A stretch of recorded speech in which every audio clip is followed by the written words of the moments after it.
commercial with the dog scratching his ass on the rug. Toby!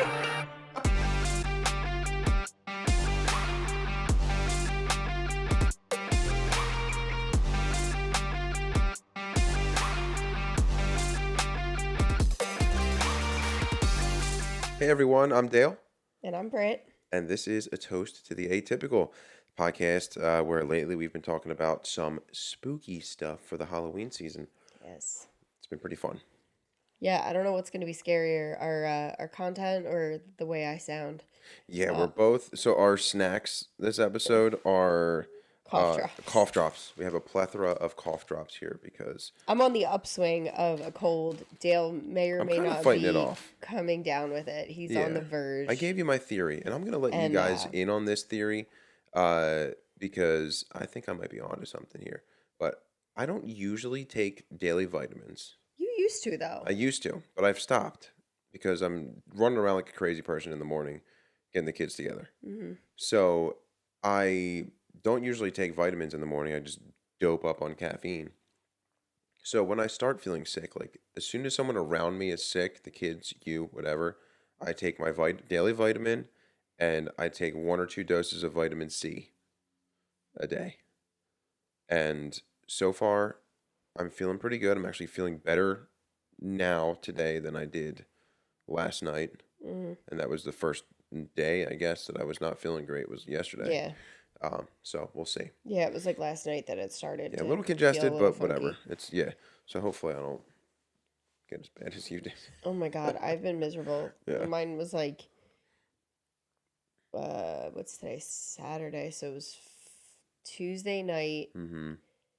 I started feeling just a little weird, like out of nowhere, a little achy, a little tired, a little congested. And then like Wednesday, I got home from work and I was like, oh my God, I can't function. I slept for like 2 hours.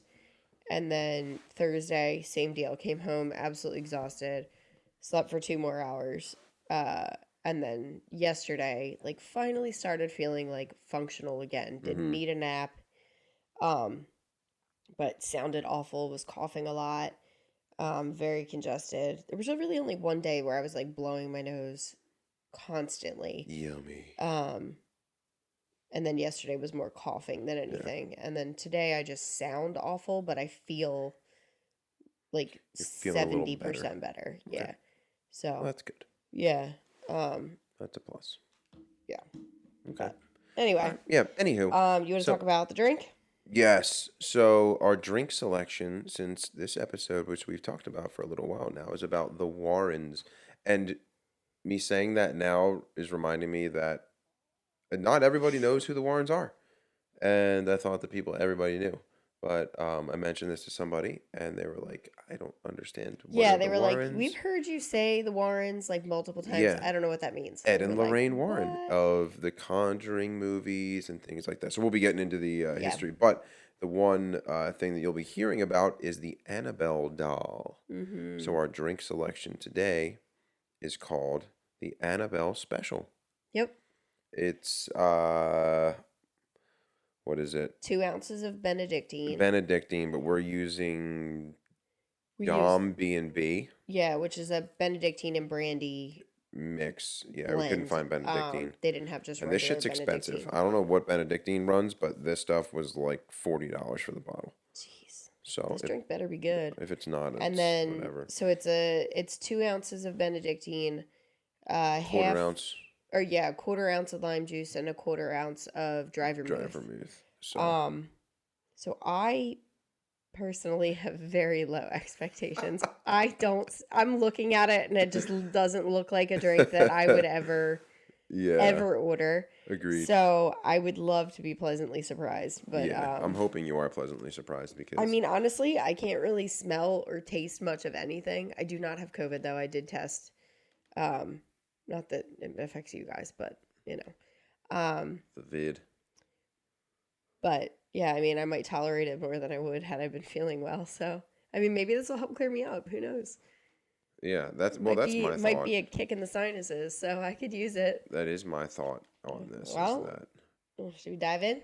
I guess so. Sorry, I'm messing with the computer here, making sure our settings are okay. I don't want to blow out anybody's eardrums or speakers or anything. Yeah, and I'm going to apologize in advance because I'm not sure what sounds are going to be coming out of me. Probably some sniffles, probably some throat clearing, probably some coughing. I'm going to do my damnedest to get away from the microphone if I need to do any of those. But I think this smells pretty good. well, that's a surefire way for me to hate it. If True. you already think that way, I'm definitely not going to like it. So, but yeah, today is the first day that my chest doesn't hurt when I laugh or cough, so that seems like a good sign. And I actually feel like I can breathe and the air doesn't feel like terribly thin. Yesterday I was like, okay, I feel like I might even need a chest x-ray. Like I really thought I had like walking pneumonia. So Perfect. here's to hopefully not having walking pneumonia. Yeah. Let's see how this tastes. Cheers.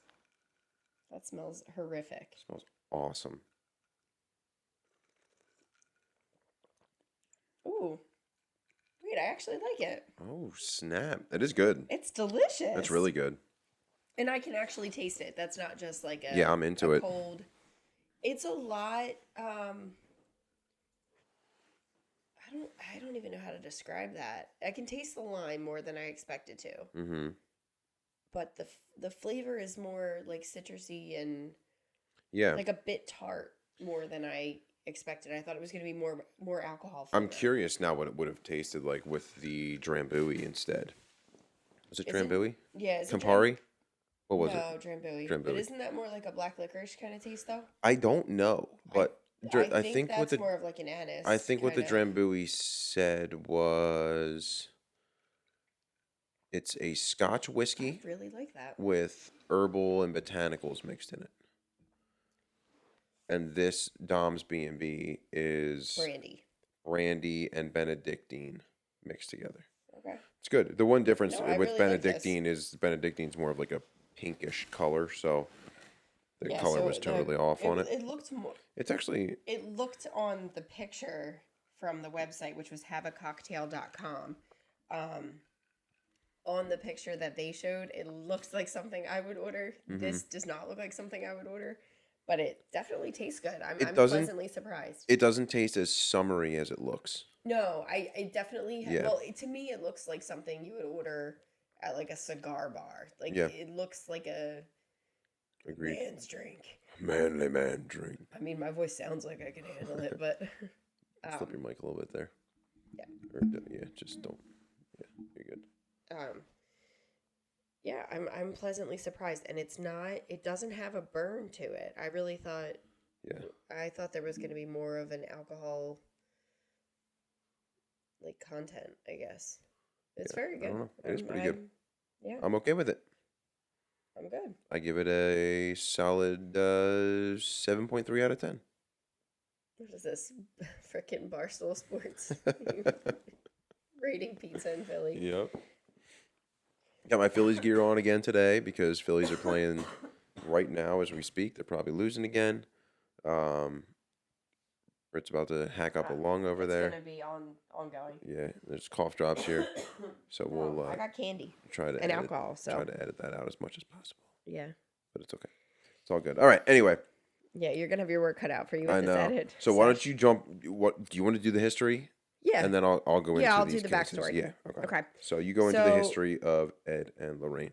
Oh, do we have anything to go over from last episode? No, I think like the only thing that we have is a big thank you to the new listeners. Yes. Because we've had a bunch of them. We've had a bunch of new followers on our Instagram page. But that big thing is the listeners, and we've been getting a lot of traction on Spotify specifically. So I really appreciate everybody out there who's listening. Yes. We actually had somebody listen from the UK, which is cool. Yeah. Yeah.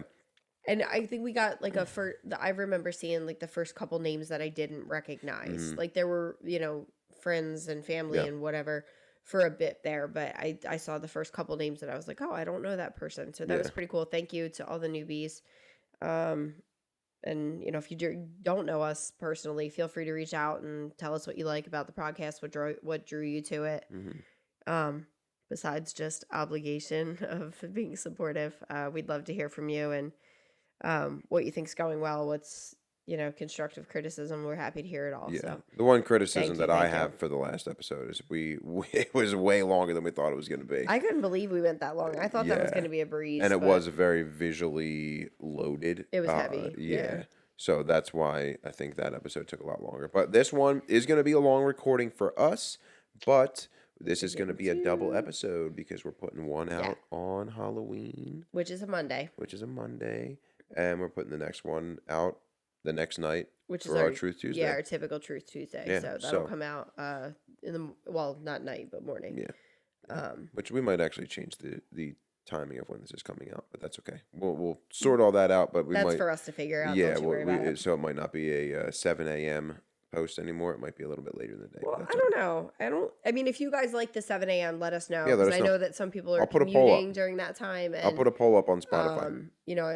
People might be listening on their commute and whatever first thing in the morning, and we might be get them through their drive depending on where they got to work. So, we'd love to hear from you guys. Fair. Yeah, so let's dive in. Who were Ed and Lorraine Warren?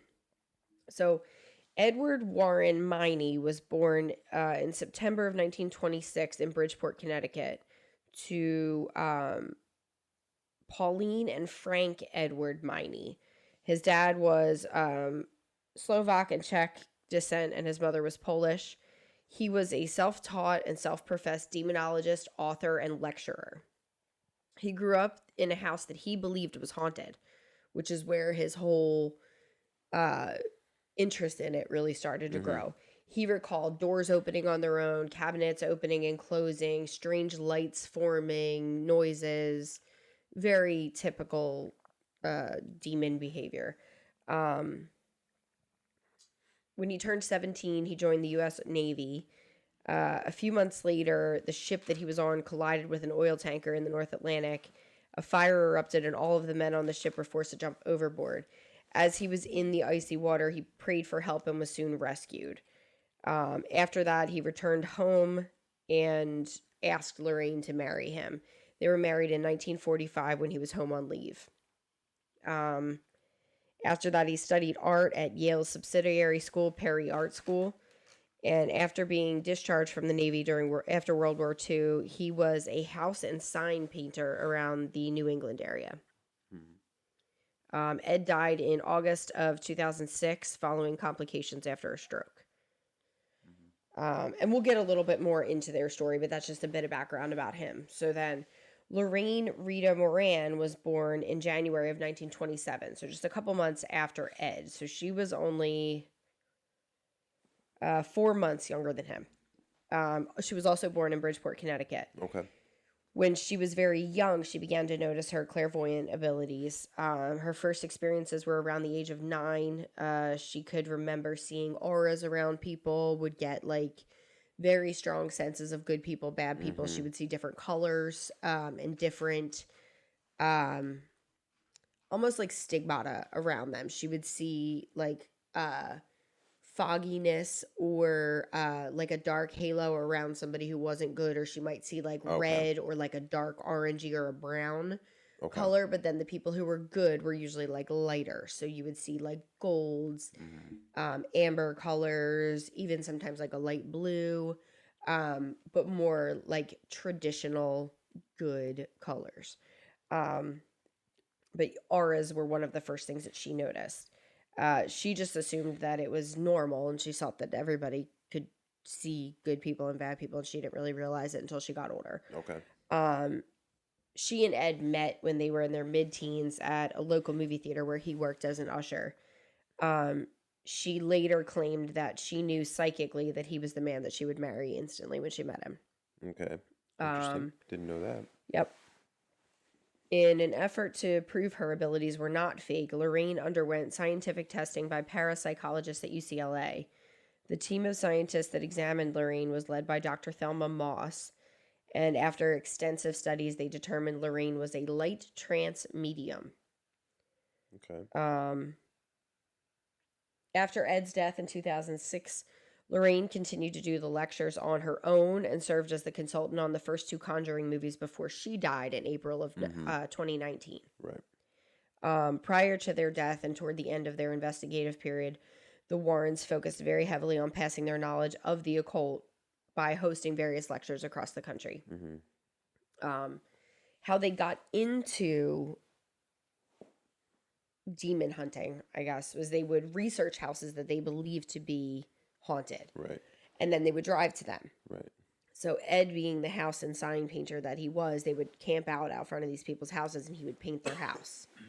And he would put together this gorgeous painting, and then he would give the painting to Lorraine because she was more of the people person. And she would then offer the homeowners the painting as a ticket to gain entry into the house. So she would use that as Sneaky. her jump off point. She'd strike up a conversation, learn more about the property, and then it would just kind of organically happen, and they would start talking about When did you move in? Oh, by the way, there's fucking 15 spirits right behind you. Well, no. She would basically let them. She would just come in and say, "Oh, we saw the house. It was beautiful. We wanted to paint it. We wanted to offer this to you." Yeah. She'd sit down, they'd have a cup of coffee and start chit-chatting, like, "Oh, tell me more about the house." Would you like Ed to paint you like one of his French girls? Stop it. They would, you're an idiot. They would, naturally start to bring in some of the things that were happening around the house. And then, that's kind of how their investigative career began. Interesting. In 1951, they had their first and only daughter named Judy. In 1952, they founded the New England Society for Psychic Research, which is the oldest hunting group in the New England area. Yes. It uses a variety of individuals, including medical doctors, researchers, police officers, nurses, college students, and members of the clergy in its investigation. So it's a pretty well-rounded group. They gained national recognition in 1975 when they wrote up the reports of the investigation of the George Lutz house in Amityville, Long Island, New York. Oh, shit. So this is when they really gained traction and notoriety. Right. The Lutz family moved into the house, which had been the site of the DeFeo family massacre. 5 members were murdered the previous year. The Lutz family famously moved out after only 28 days, claiming that they had been chased out by ghosts and other demons. It was initially suspected that it was a hoax. However, the Warrens swore that the house was haunted after their very thorough investigation. During their... This was Amityville? Yeah, that was Amityville, yep. So during Ed and Lorraine's career, they authored many books about the paranormal and about their private investigations into various reports of paranormal activity. They claim to have investigated over 10,000 cases during their career. But we're going to talk about the more famous ones. Some good, bad, and ugly about all of them. Their current, or the New England Society for Psychic Research. Well, wait, can I pause you for a second? Yes, absolutely. So they claimed to have investigated over 10,000 cases during their career. That's what I said. Yeah. Yes. They claimed. So yes. that's something that that's will what come I said. up here. We'll get into the good, bad, and ugly of all of that. And there will be a lot of, he said, she said, Hearsay. But there's some there's some peculiar activity. Yeah, well, yeah. I well, mean, but there's right. a lot of there's a lot of evidence that is said to be out there that nobody's ever seen. Yes, and there's a lot of just unclear things. Yeah, but if you're sticking around for this whole episode, we actually have some of the actual recordings and videos. Yes, and we're gonna listen to them, and we'll. And you haven't heard them. I haven't heard them. I have because I had to. Yeah. To edit it or whatever. So you're gonna get my reaction to them, and then you guys will get to hear them as well in the recording, and we'd love to hear your feedback on what you think of them too. Yeah. So currently, Nesper is being run by their son-in-law Tony Spera, who is co-director of the organization and curator of the Warren Occult Museum in Monroe, as well as their daughter Judy Spera, who's obviously his wife. She also co-directs the organization. The couple have continued the Warrens' tradition of lectures on the paranormal and have preserved the Warrens' case file archives. So, that's a bit of background on each of them, kind of how they've gotten the recognition that they have and what's happened since their passing, because he passed a good while before, I think, I mean, everybody kind of knew about Amityville before he passed. Yeah. But I feel like, at least for our generation, they didn't get as big until after the Conjuring movies. And at that point, Right. I don't think anybody really knew who they were unless you were in like the I mean, paranormal community. yeah, unless you really were into that stuff. But I mean, I personally, like, I knew about the Amityville horror case, and I knew it was a true story, but I don't think I knew the extent of the involvement with the Warrens. Yeah. So now that the Conjuring universe has come about, there's a lot. The universe, all the universes. Well, so there's a Can lot. they cross the Conjuring universe and the Marvel universe I hope not. I don't want that. with like Ghost Rider? We'll jump in on it. No. Ew. No. No, absolutely not. Yeah. So the Conjuring universe is the pop culture. Right. Yeah. Do you want to list these pop culture ones, or do you want? Yeah. So yeah, in pop culture, there's been multiple Amityville horror movies, dating back to shortly after the actual Amityville case. The first one came out, and then there was. Do you happen to have the date for the first one? I don't. Okay. I want to say it was not. Hold on.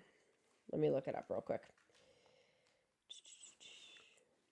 1979 was the first one, and Ronnie DeFeo killed his family in November of 1974. So, Right. Just 5 years later, they're making the first movie. Then there was Amityville 2, The Possession, in 1982. Amityville 3D in 1983. Oh shit! A 3D That movie was- in '83. Right? That was Before very its time. progressive. Amityville 4, The Evil Escapes in 1989. Dun dun dun. The Amityville Curse in 1990. Amityville, It's About Time in 1992. It's about that time. Amityville, A New Generation in 1993. Wow. Oh, yeah, it keeps going. They freaking beat Amityville that horse, huh? Dollhouse Oh god. in 1996. The Amityville Horror in 2005, Right. which was horrendous. Absolute trash. No, don't watch it. Go back and watch the first one if you're going to watch anything. Do yourself a favor. Yes, Ryan Reynolds is in it. I was just gonna say, is that the one with Ryan Reynolds? Not his best work. Worse than Green Lantern, or I never saw Green Lantern. I'd like to keep it consider that yourself way. lucky? I mean, there's a moment where he's shirtless and he looks fantastic, but that's about it. And other than that, I'm not going to watch any bit of it. Okay. So then after that, there's the Amityville Haunting, which was in 2011, the Amityville Asylum in 2013, and then the Amityville Death House in 2015. My god. Then we get into the Amityville Playhouse, also 2015, the Amityville Terror in 2016, Amityville No Escape in 2016, Amityville Exorcism, because why not, in 2017, and then Amityville The Awakening in 2017. So that's why on my outline I just put Amityville Horror Series. Yeah. Instead of the 38 And so names not that you all just of said. these were made by the same production company. I hope not. Same, yeah. And if you're going to watch any, go watch the first one. 1979 Amityville Horror is the only one worth anything. Do it right now. So then you have, so the Amityville Horror is based on the DeFeo family massacre and then the Lutz family moving into that house. Then you have The Haunted, which was a made-for-TV movie, and that one... Those are always great. Yeah. That one was a film in 1991, which is about the Smurl family haunting, which Dale will get into in a little bit here. The Haunting in Connecticut. I think that's the one. That's the Perrin family, I think. No, that was Rhode Island. No, yeah. No, that's just The Conjuring. The Perrin family is The Conjuring. I forget who the Haunting in Connecticut is. That Oh, is the Snedeker house. yes. The Haunting in Connecticut is Snedeker. the Snedekers, which again, Dale will get into all of these a little bit more in depth. And then after the Haunting in Connecticut is when the Conjuring universe began. So the first Conjuring movie was in 2013, which, like we said, was about the Perron family. Annabelle in 2014. The Conjuring 2 Did in... you see Annabelle? No. I didn't see that one. No, I wanted to, but we didn't get around to it. The Conjuring 2 was about the Enfield poltergeist. That was in 2016. Annabelle Creation in 2017. Because origin stories. The Nun in 2018. Again, because origin stories. The Nun was actually good, though. I didn't see it. That one was pretty good. Annabelle Comes Home in 2019. And The Conjuring, The Devil Made Me Do It in 2021. What a dick. I mean, yeah. And I think The Devil Made Me Do It was about the... I feel like we saw that one, didn't we? No. Oh, I didn't. I mean, look, we've said it before. I fall asleep for anything and everything. I fall asleep the moment we get in the car. If you're driving, I could fall asleep right now. So she is sleeping right now. If you put on a movie, I'm going to fall asleep. It's whatever. Oh, the Devil Made Me Do It is about the Orange Cheyenne Johnson case. Okay. So. Oh, right. I didn't see that, but we are going to talk about that one. No, so I'll let you get into the cases now and talk about those. And this is the real meat and potatoes of what we're doing here. So this is the fun part. All right. I am kind of hungry. Uh-oh. Well, we got plenty of candy. Just fill up on cough drops. I don't want those. I've been eating those for 4 days straight. I finally don't need them as much as I hack up a lung over here. Right. That's actually improvement. All right. So the first case I have on here, and I should have done these probably in like chronological order, but I did them more in order of popularity, I guess, and kind of the order of the way the movies came out too. So the first one is the Smurl family. So Jack and Janet Smurl were supposedly tormented by a demonic entity from 1974 to 1989. That is a hell of a lot longer than I would ever tolerate. Yeah, well, I would have moved my ass out a long time ago. Yeah.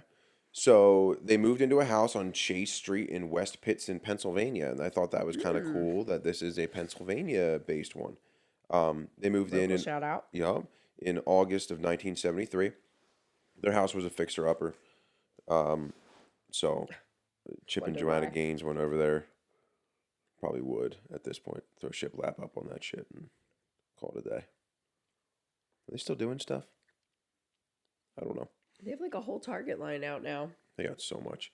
So the house was a fixer-upper, and as they were renovating, and you hear this a lot with like haunting stuff, as they were renovating, they were disturbing the structure, and then they started to experience some strange things. Initially, it was small things. Tools went missing, then reappeared, which we must have a ghost in the house then too, because shit goes missing. That's because you never put it away. Yeah. Accurate. It's not missing. I know where all of it is, and none of it is where it's supposed to be. Yeah. Old stains started seeping through fresh paint. Meh. Bodies. Then things started getting a little more serious after these small things started happening.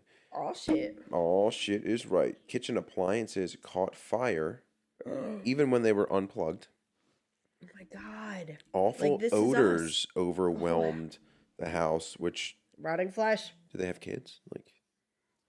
Or dogs. I mean... But awful odors overwhelmed the house, then they would completely disperse, like, moments later. And then the occurrences... I mean, that's not all that unheard of in our house. I know, right? None of this... Yeah, I feel like any of this could just be parenting. Like, it smells like shit. Oh, because the kid shit himself and now he's in the other room. Now it doesn't smell anymore. Yeah, it dispersed that quickly. Yeah. Or like one of the dogs burps after eating and you're just like, what Gross. the hell? Gross. Then the occurrences started... You're not on the outline anymore. This is genuine reaction from you because I don't think you've read any of my stuff. I haven't read it. Okay, No, I mean, good. I still have the outline up. I can close it though. So, no, it don't matter. Then the occurrences started to turn to mental and physical attacks on hell no. Burn the whole fucking place down. Yeah. So Mary, who was Jack's mother, and Janet heard voices that sounded like each other. Janet thought she heard Mary calling her name, and Mary thought she heard Janet and Jack arguing and cursing at each other. Apparently, You're they really gonna were pit not, though. mother-in-law and daughter-in-law against each other? Right? Yeah, man, you It's pretty like fucked up, huh? that was There were pretty ominous clever. black masses that would form and float through the home. Janet claimed that she was molested by a malevolent force in the Oh dead of the God, night. no. That's like a That's a very common that's a theme. very common So demonic possession yeah, thing. so a lot of times people will say like when they're being possessed that they They were basically raped by have a Satan. dream Hmm. that well, it's not always rape. Right. Sometimes it's a dream and it's like consensual Hmm. that they're and it's not always Satan. Sometimes it's just like a demon of some kind, Right. but a lot of times it is Satan. But they'll basically say that there's some sort of intercourse of Yeah. some kind, whether it's consensual or And that'll not. be a theme. Um, and then they're like a whole different person. Yeah. Yeah. Yeah. So Terrifying. Jack said he heard someone whispering at night and turned to face Janet while he was laying in bed and watched a shadowy figure run up her leg. Creepy. Neighbors reported hearing screams from the house while the family was out. Again, creepy. Then the attacks grew a little bit more violent. A light fixture fell from the ceiling and cut their daughter. Their family dog was thrown against the wall. You don't fuck with my dog, dude. No. No. I mean, go fuck with the kids, whatever. I'm a little more concerned that you didn't have a reaction to the fact that their daughter was cut by a light fixture. Cut by a light fixture? I don't know. I don't know. We're gonna have to talk off the air. No, it just seemed very. I don't know. I feel like I've been in houses where light fixtures look like they would fall. I'm telling you right now, if this all happened in this order, like, okay, thinking you hear things like maybe you're sleeping, whatever. Being molested by a malevolent force in the dead of I night. agree. That is I'm out. Like, I would have been out. Kitchen appliances catching fire, not plugged in. I'd be gone then. That's it. It's not getting to the point where the awful odors are coming and your mom and I are fucking thinking that we're hearing each other and no. Like wall stains, okay, maybe there's like old moisture, like seepage shit can going happen. on. Ew, that's disgusting. Please, oh, why? Moisture problems. Ew. No, like tools missing and reappearing, like you said. Pretty common. That happens around here Pretty common around regularly. here. But no, like the moment that it turned physical in any capacity, like you fucking turn around and see some shadowy figure crawling up my leg and you don't immediately get me out of that house, we're fighting.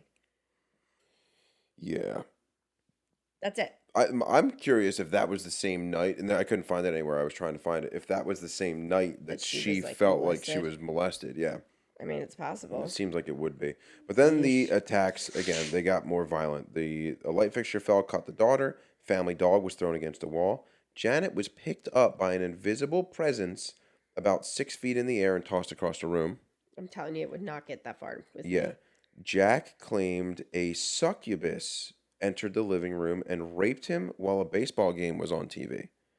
That's a weirdly specific bit of information. So a succubus is a demon in female form or supernatural entity that appears in dreams to seduce men, usually through sexual activity. And a Lilin demon, which is what a succubus is a hostile night spirit that attacked men in ancient Mesopotamian religion and Jewish folklore. So there is some history to that as well. Yeah. So 2 exorcisms had failed to cleanse the house, and then in 1986, the Warrens, Ed and Lorraine, were brought in by the family. So Ed said that the demon was, quote, very powerful, intangible, invisible force, and it shook mirrors and furniture after they tried to get it to leave. I mean, obviously, you came in Yeah. and started doing repairs, and it like took your tools and it Right. gave you all the warnings. Right. And now you want to tell it to leave its house? Yeah. Bitch, So He's already pissed on all of the things. yeah. His scent is everywhere, or her scent, I guess. Yeah. Get the fuck out. Call it a day. Start from scratch. No, thank you. Yeah. So Ed said, I mean, they pissed it off by playing religious music and praying, which is like the common way to get a demon to show itself, to piss it off. So, Ed said that he felt a drop in temperature Another very common theme. and saw a dark mass form. Lovely. There was a message left on the mirror that said, "Get out." You ain't got to tell me twice. Yeah. Bye-bye, babe. Gone. Ed claims that they had a number of audio tapes that contained knocking and rapping caused by the demon. I couldn't find those tapes anywhere. Again, some of these things I was able to find some audio. These I couldn't find anything. Knocking is pretty common too. Like they say it's like a Three knock thing. because Yeah. it's supposed to be like They have to be let into the home, right? well, no. So they say like the things that happen in threes is like a like they're making fun of the religious Oh, the Father, Son, and Father, Holy Son, Spirit. and Holy Spirit. So The like Holy Trinity. Okay. yeah, thank you. I was gonna say trilogy, and I knew that wasn't the right word. Trilogy. Thank you. But no, like the 3 a.m. being the witching hour, like it's all supposed to be just like a big fuck you. Fuck you to Yeah. yeah. Okay. So you'll see like the threes happen is a pretty regular theme too. It's like a mocking. Sorry, I just stuffed a handful of Starburst. Yeah, we didn't talk minis. about our snacks other than the cough drops. We've got mini Starburst and these like sour belt thingies. I needed the green ones for something I was making for our son's Halloween party at school, and I had to buy 2 packs of the 5 color things so that I had enough of just the green ones. So now I'm eating the remainder. And The more that I'm drinking this, the more it's tasting like a whiskey sour to me. I could see that. It definitely has a more sour, like good, though. I tangy like it. taste. I do like it. All right. So, the knocking and rapping caused by a demon. Lorraine concluded that the Smurls shared their home with 4 spirits: Okay. a harmless elderly woman, a young and possibly violent girl, a man who suffered and died in the home, and a demon that used the other 3 spirits to attack the family, which is pretty crazy. After the Warrens came to the house to investigate, media coverage exploded. Crowds in the hundreds, both people who were spiritual and skeptics of the whole thing, were there. Newspapers carried the story. 2 weeks after Ed Warren told the reporters about the succubus, Jack Smurl was in negotiation with Hollywood production company to sell the rights to the story. So he was already after the money. I mean, I would be too. You'd be having to buy a whole damn new house. Yeah. You can't. That house ain't gonna sell now. I You don't ain't know. gonna get shit for it. I don't know. One of these houses in here, you'll see that one of these houses that I talk about, they sold it for like boatloads more after it was haunted and all that. I don't know. I'd like to think that I would go live in a haunted house, but I wouldn't live in a haunted house. I'd go to a haunted house. I wouldn't live in one. it depends.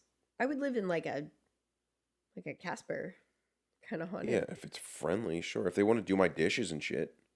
No, if you just want to like let me know you're there, like open up a cabinet or something, like fuck with me, that's cool. But like don't cut my daughter and like throw my dog against the wall. We're fighting. Yeah. St. Martin's Press announced in November of '86 that it was publishing a book about the haunting. '91 is when the TV movie debuted. Rotten Tomatoes gave that a 65%. Haven't seen that one. I don't Me think. neither. So the Swirls had the Smurls, not the Swirls. The Smurls had enough of the media and harassment. Wasn't this shit their idea? Yeah, but they were like, "All right, we're out," and they just moved out. Careful what you wish for. Yeah. The new resident claimed to have no unusual experiences, Oh, would you look at that? but the supernatural experiences followed the Smurls to their new home until a church-sanctioned exorcism occurred in 1989, and that cleansed them of whatever entity was after them. Interesting. Yeah. Hmm. So do we think that the demons attach themselves to the Smurls, or do we think that the Smurls were just... I think the demons were attached to the Smurls. Yeah? So if the demons were there, they were attached to the Smurls. Well, yeah, I mean, they have to be if the second family didn't experience Right. anything. But If this was all a hoax, which it could be, many people think that it is, yeah. then, I mean, And you they're said this just was saying 80... maybe they were just trying to get it going again. When was this? 86? Yeah, that's when they brought the Warrens in. It was 74 to, Okay. 80 something. 74 to So 89. that would have been after Amityville. When Yeah, so they Warrens knew were already Amityville made a bit boatload more... of money selling the story. Okay. Let's use this time right here to take a quick break. Okay. And then we will be right back with the Perrin family, which is the basis for the Conjuring movie. All right, let's do it. All right. We'll be back. We'll be back.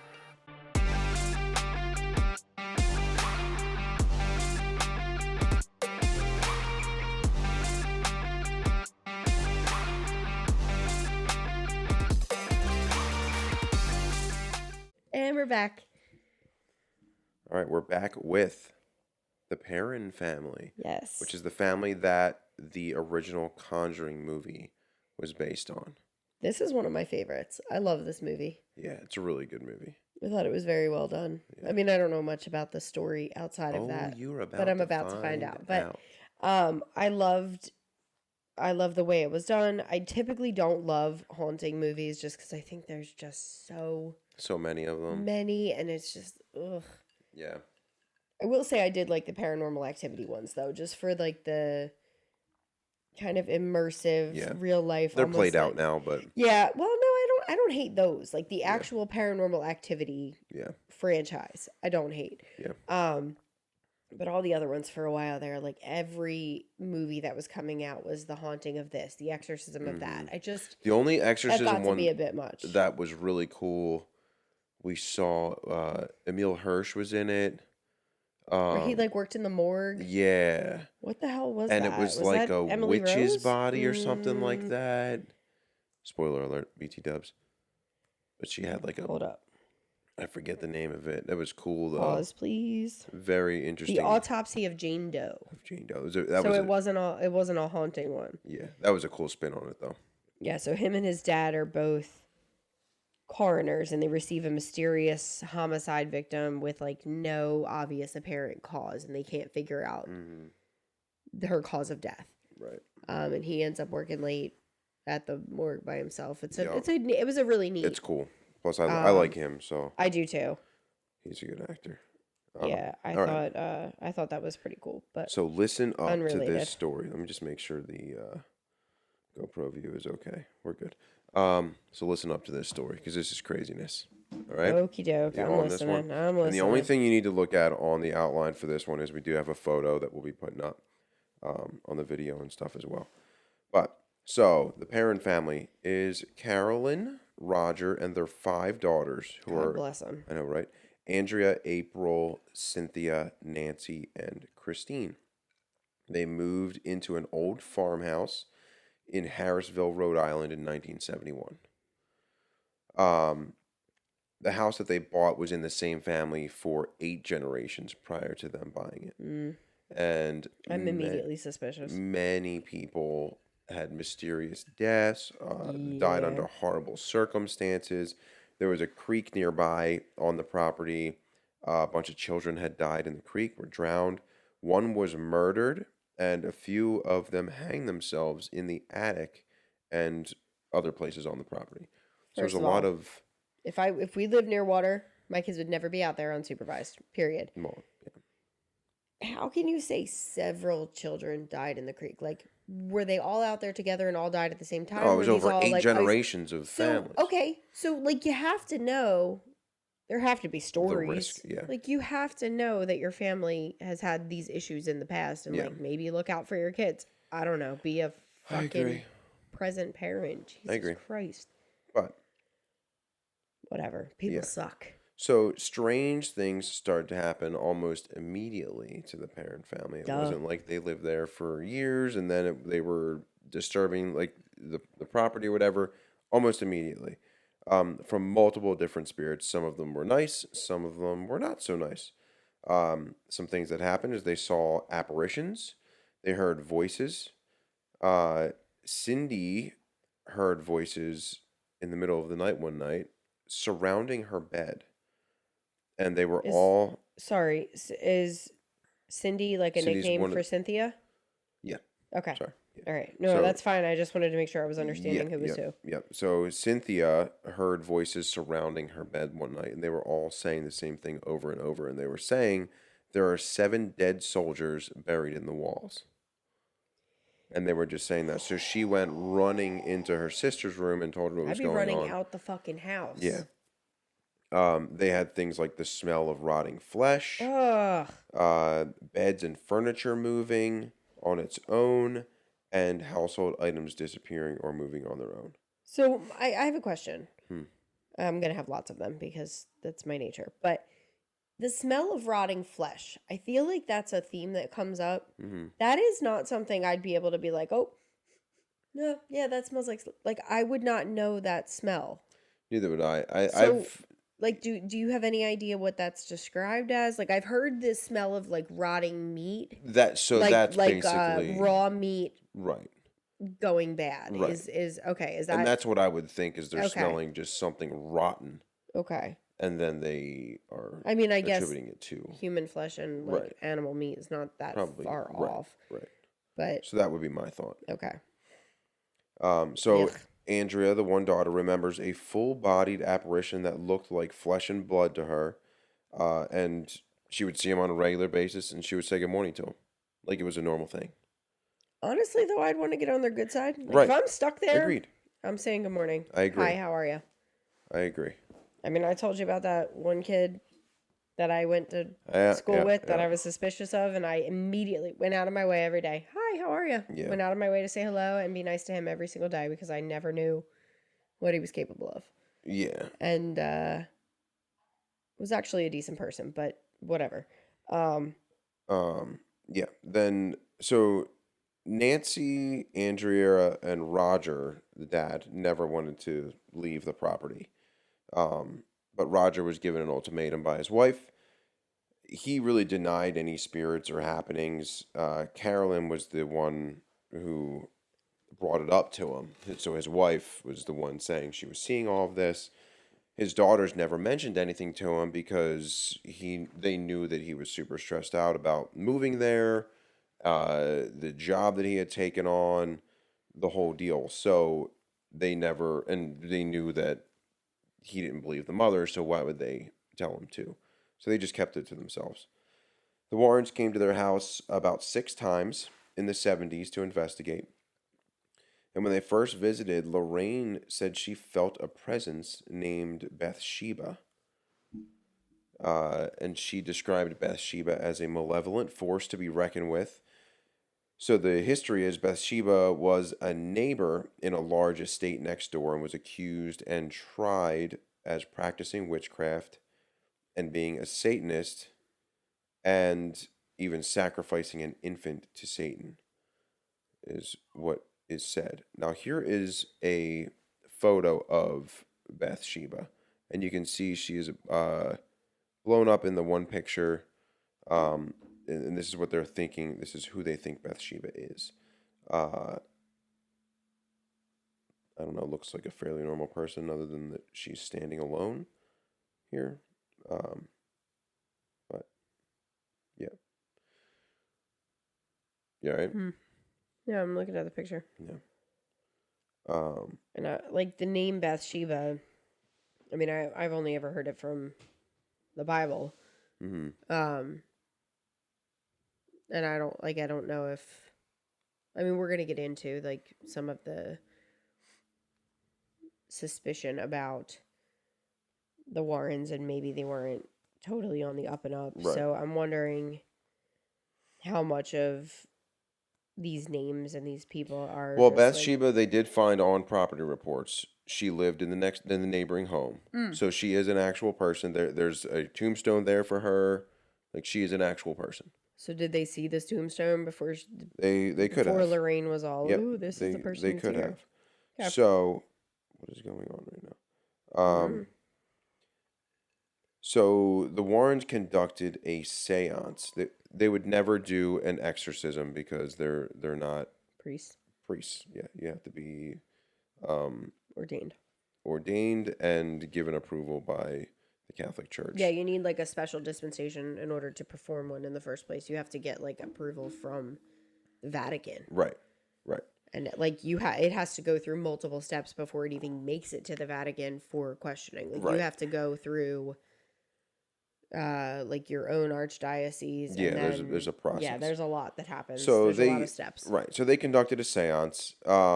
Andrea said that she was that night she was certain that she saw her mother die.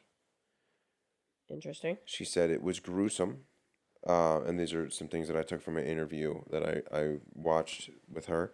She said it was gruesome, shocking, and horrific event that left a permanent impression on everyone involved. Carolyn has no memory of it, but that night she was demonically possessed, according to the people that were there. Her body was rolled into a ball, and she was screaming and writhing in pain. Oh my god. There was no blood or gore like in the Conjuring film that they portrayed, but the pain was there, and the action was there of her getting rolled up into this ball, body contorted in multiple different ways. Um, their belief, though, the parent family's belief, the parent family's belief is that it was not Bathsheba that attacked uh, Carolyn that night, but whatever it was a very incredible power. Now they're kind of convinced that it was one of the previous owners of the property. Um, the sorry, we have one of our youngsters screaming right now Yeah, he's while we're got whatever recording. I've got, so he might be a little Yeah. in need. So Do you want to we can finish this wrap this section real one and quick, then we'll and then take a we'll take a break. break? Yeah. Okay. So Roger stated that Carolyn was possessed for a few minutes because she spoke in a language that does not exist on this planet, is what he said. Supposedly, Carolyn levitated in a chair and was thrown from the middle of their dining room to the center of their parlor. Her head struck the floor hard enough that it was heard throughout the house. And when her head struck the floor, the medium they were using for the seance collapsed and was unconscious. The priest was in shock and basically hid in the corner of the room, um, while Carolyn laid there unconscious on the floor as well. Now, uh, the daughter who Andrea.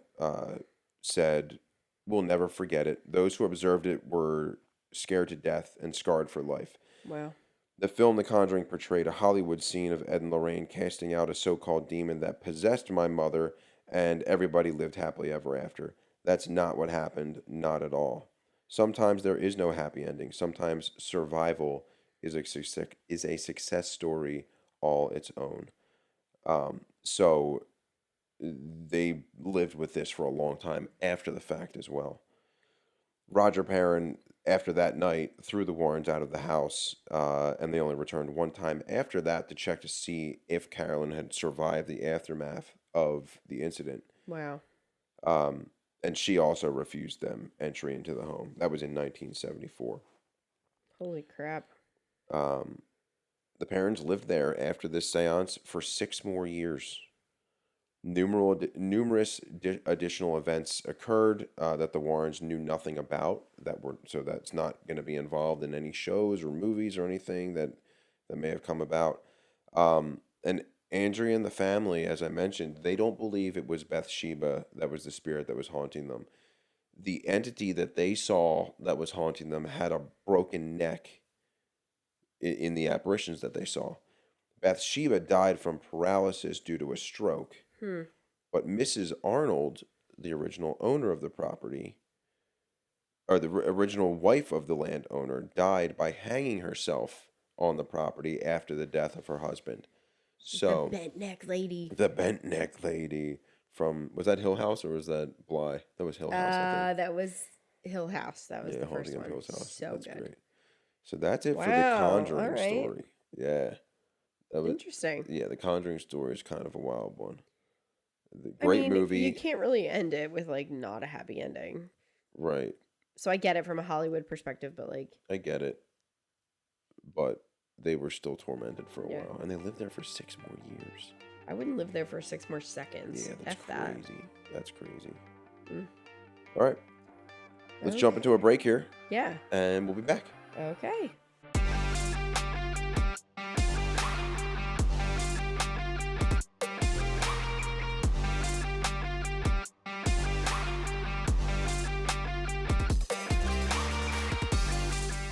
Oh, all right. Welcome back. My goodness. Only a Yes. few seconds for you guys, but holy smokes. It's currently 12:17 a.m. now. Still trying here, guys. We're still trying. we're gonna power through. Oy. Not like a little illness to set. We were supposed to record Yeah. this 3 nights ago. Oh gosh, 4 yeah. nights We were ago? supposed to be ahead on episodes and But I was in the thick of this head and chest cold. Felt yeah. god awful. Was super tired. Just could not make it happen. Yeah. And then I was like, all right, well, if I feel better tomorrow, if I feel better tomorrow, if I feel better tomorrow.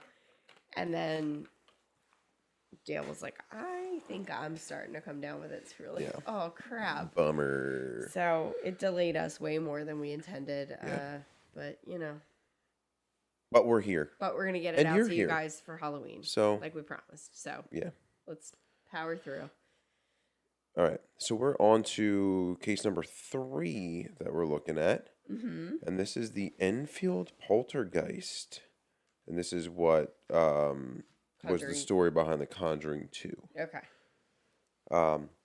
So, 1978, the Warrens investigated one of the most notable paranormal cases in London. Residents of a home in Enfield claimed to have seen furniture move on its own, and they claimed to have heard disembodied voices call out to the homeowners. According to Telegraph UK, the owner's 2 teenage daughters were said to have been the focal point of the paranormal activity.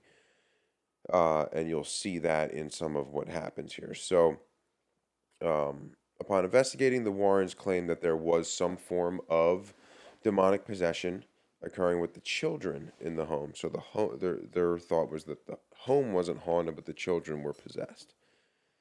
And their investigation, as we said, came out of this. It was a central plot to The Conjuring 2.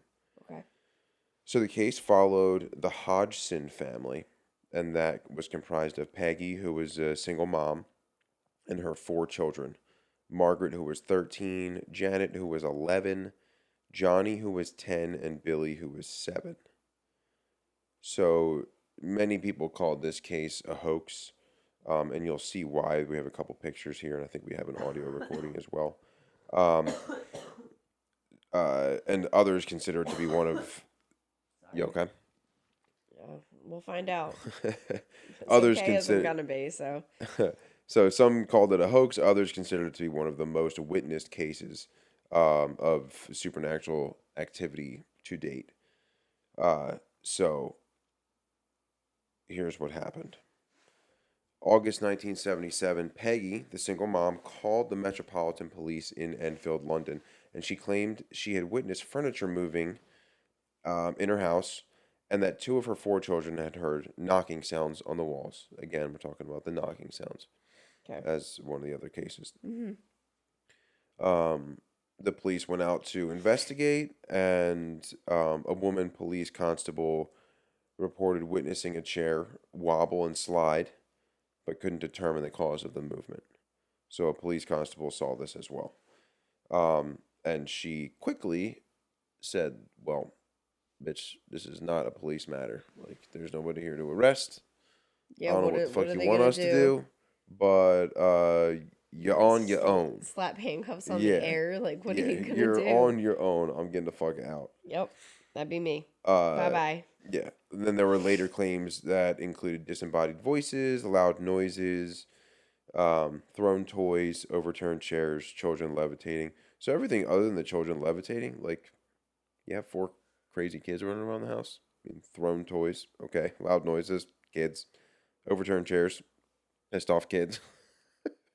Yeah, but I think, like, witnessing, like, a chair without Right. being No, I without get it. seeing something actually do the movement. Yeah, I get it. Yeah, and like the knocking sounds like, I don't know how many times do I walk in the other room and I'm like, what was that? Yeah, right. I know you're messing with something. Yeah. Yeah. So over a period of 18 months, over 30 people saw heavy furniture moving on its own, objects being 30 tossed. people. Yeah, Who are these I people? don't know. Like, are these family members, friends? Did she call in like another police department? I don't know. I don't think we've had 30 people in our house like ever. Neighbors. Yeah, they were neighbors. They were police officers. There was a bunch of different witnesses. There was some mediums they had out. A whole bunch of stuff. They saw, these people also saw objects being tossed across the room and the sisters seeming to levitate several feet off the ground. The levitating thing is interesting. Yeah. Now, many of them also heard this gruff voice and the knocking. So prior to Ed and Lorraine investigating, the Society of Psychical Research investigated. So a Maurice Gross and Guy Lyon Playfair went out, and they did an investigation. Those are the most UK names I've I ever know, heard in right? my whole life. Maybe it's Guy Lyon. I don't know. No, it's Guy. Is it Guy? But Playfair. Like, that just Playfair. sounds Yeah, so I know. It sounded fake. I British read it to and I was me. like, this is not true. So they reported in their notes a curious whistling and barking noises coming from Janet's general direction. So Janet's a bit of a fucking kook. Just her general direction. Not like. Either that or like this demon found her horribly unattractive and was Right. calling her a dog. I'm not sure which, but Hey, either way, I'm not gonna. yeah, I mean, I'm he's not gonna judge. yeah, I don't know her, but Yeah, I'm not gonna judge. seems a Um, funny little malicious spirit. yeah. Got a sense of So humor on him. they concluded that it was a haunting, but Playfair often doubted the children, and the kids, specifically the 2 older daughters, admitted to faking and exaggerating some of the situations. You know, they were just like, let's fuck with mom. Yeah, exactly. Yo. They were on mom, man. I mean, our But- kid goes out of his way on a daily basis to scare me. Yeah, and he does. He succeeds. He scares the shit out of you. Most days, yeah. Today I was just mad. He didn't even scare me. I just was One of pissed. those you get so scared you just get pissed. You don't even. No, get scared. he didn't scare me as much. It makes I me was so- not expecting him, but I did. Like he did surprise me. He didn't scare me like he normally does, but I just was like, I swear to God, if you don't let me shower in peace, I'm gonna make your life a living fucking hell. Get away from me. Nothing makes me feel more proud than when I'm talking to him and I hear the shower running in the background and I know you're in the shower, and then all of a sudden he stops talking and I look over and he's not there. And then a couple seconds later I hear, Jesus Christ! He scares the crap out of you. I love it. This is what I wanted. I wanted to be a mom of boys, and here we are. So, This is definitely more of a sip drink for sure. yeah. It's definitely. delicious. I just don't I like it. I think next one I have is going to be with a cigar. It's not one you guzzle though. Yeah. This is a relax by a fire. Yeah. Or like you said, like a cigar. Not that I'm a cigar smoker, but like just Indeed. a chill drink. This is not a like multiple. Yeah. I like it. Indeed. All right, so weird shit happening in Janet's general direction. The way that they worded that is so good. Curious whistling. So they concluded again that it was a Fucking haunting, but slide the girls whistle. did admit to exaggerating and faking some That's of the situations. fucking But hilarious. from what they said compared to what what other stuff was going on, the girls said that what they were faking or exaggerating was like less than 5% of what was going on. And they did say, and I can see this, that in some of the situations that they were exaggerating or faking things, they felt like pressured that something needed to happen. Like they had paranormal investigators there or media there, So something they like felt like they that. had to And they prove felt like themselves. they needed to prove that something was going on in Okay. the house. So, especially from a younger kid standpoint, like I can get that. I definitely understand that. Or it could have been the thing where like they were just there until something happened. Yeah. And they were just like, oh my God, I want to go to bed. Yeah. I want these people out of the house. Yeah. I could see that. Yeah. I So also want people out of my house. I agree. Go away. I want to go to bed. So here's a picture from the investigation here. And this first picture is Horribly, horribly unflattering. it's Mrs. Hodgson. Wait, Who, this is the dog lady? no, this is the mom. Yeah, the dog. Isn't that Janet? No, Janet's the daughter. Oh, okay. Um, Never mind. yeah, this is Mrs. Hodgson. What's her Peggy. first name? Peggy. Got it. Peggy Hodgson, and this is apparently taken basically as a Lego was thrown across the room, right behind her head. To me, this looks like she like spilled her tea on her lap and is jumping up or something like that. It's like Mrs. Doubtfire. Mm-hmm. Yeah, or she's like yelling at somebody, like, "What are you talking?" Like yelling at Janet. Janet's like under the camera there. Barking at her Yeah, and shit. There's just some weird noises Lifted coming her leg from her. to piss under the Janet table. Like, what the hell? Not on that good rug! Well, you know she wasn't gonna pee on the couch because they probably had the plastic covers on them. Absolutely, they did. Oh yeah, she definitely had like that floral couch with the fucking Oh god, yeah. plastic slip cover that no one's allowed to touch. Yeah. So that's Mrs. Hodgson apparently having a Lego beamed at her head by a ghost. I don't know. I'm not sold on that one. A She looks Lego. She That's- looks like a whole fucking TV set flew at her the way she's reacting. Yeah, she's pissed about something, Teeny but tiny little fucking I don't baby think Lego. it was a Lego. Listen, I don't even look like that when I step on a Lego and them shits hurt. No. All That's right. ridiculous. The next picture, I want to get your opinion on this one. The next picture is this is Janet. This is a picture of Janet levitating. Okay. Should I? So what are because your thoughts? I didn't I'm look sure at the it yet, same. so I'm not. Yeah, I'm, okay. take a I'm gonna look. scroll This to is that a page. picture of Janet levitating in the bedroom. Janet's jumping from one bed to the other. That is not levitating. Precisely. Janet's got skinny ass little legs though. Yeah. No, that's not Those levitating. carpets though. Oh my god, they're The bad. carpets are great. Dude, if Janet pissed on that Wait, carpet, what is happening on the bed next to her? the two kids, the brother and sister, just like chilling there, looking all. Yeah, they don't look like their sister's just magically fucking levitating. Yeah, I know. They don't But look this scared. They look like, all right, get the camera out of my face. Yeah, but this is Nah. apparently a picture. So here's the thing. Janet, yeah. You can see her hamstrings in the back of her thigh on Oh, her we got the her physical right leg. therapist coming out in here. No, well, I'm serious. I'm But yeah, no, I analyzing get it. you. So Yeah. you can see how engaged her hamstring muscles are, and Mm-hmm. I'll kind of highlight it on the thing too. There's a very significant like definition in the hamstring tendon in her right leg. Mm-hmm. That only happens if you're jumping like that. If you're actively bending the knee, that's what contracts the hamstring Bend muscle. the knee. Stop it. But I mean, if she was just levitating, Yeah. I mean, is it supposed to be that she was just like taken from her bed and levitated? I don't know, or... but this is the picture that everybody is saying that she's levitating. But it's funny because if you dig deep enough, and I'll see if I can find the website again because I did find the pictures. There's 4 more pictures with this, Okay. and it's a succession of her jumping off of the bed Get out. and then landing onto the floor. And it's like 5 pictures, like pop, pop, pop, pop, pop.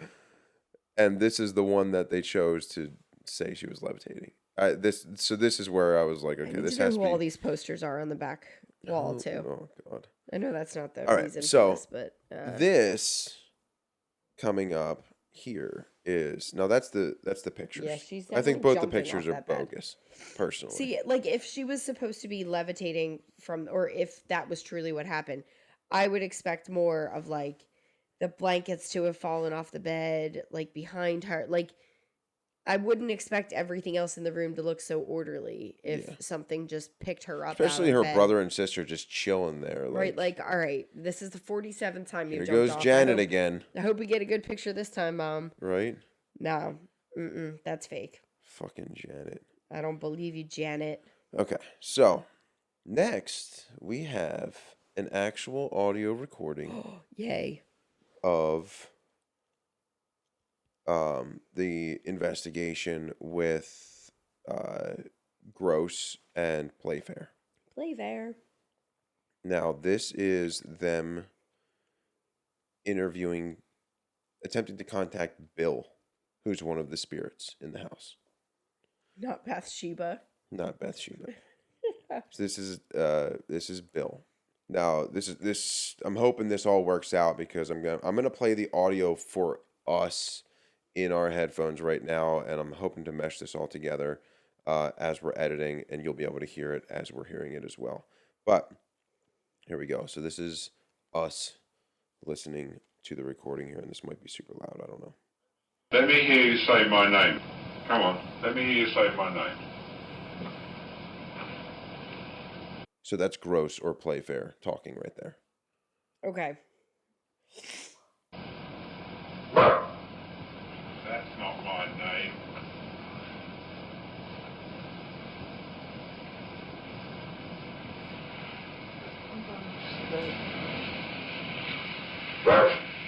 Come on, my name's Morris. Let me hear you say it. Okay, so that's Morris talking to him, talking to Bill. And you can hear what sounds like a dog. Yeah. Morris. Say Dr. Belloc. Come on, let me hear you say that. Come on, let's hear you say Dr. Belloc. So he's trying to get Bill to say names of people in the room, Okay. basically, to try to contact Bill. Do these people not have a dog? We're going to get to that. Okay. I'm not patient.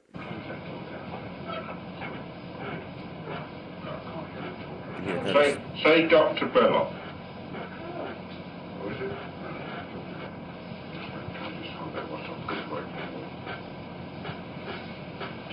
So you can hear kind of scratching, squeaking. Sounds like somebody's washing machine is like unbalanced. Now, if you squeak the bed, I can't hear you talking. Now, say Dr. Belloc. Come on. Come on, say it for me, Dr. Belloc. Dr. Belloc. Do you hear that? Yeah. Right, that's good. Alright. Shut up, that door. I'm 72 years old. I come from Jewett Park, graveyard. And I have right near the church where Rena lives. And all my friends come from there as well. And we all make a game and go to the pub. And then we pick your house. Because I used to live here. And I will tell you some more. And if you don't get anyone else, just take Mr. Work and Mr. Playback. Okay. So I'm not there's gonna still. lie, I heard almost none of that. Like I heard a gravelly voice, but I couldn't make out anything. I heard I'm talking to you now, but other than that, I couldn't make out anything else. It's that very was said. difficult to understand it, and I will. I wonder how much of that is like just the age of the recording, or It's that. the yeah. like. And it medium. is difficult, but I will. I'll link the video because it's not. There's no like video of caption? this happening, but it is captioned. Okay. So you can hear what's actually being said. There are 3 more minutes of this, and I want to listen And to a it's little just bit. like that ongoing narration. You can make some of it out. So let's listen a little bit more here. I want you to tell me whether you remember what happened to you when you died. Just before you died and just after you died.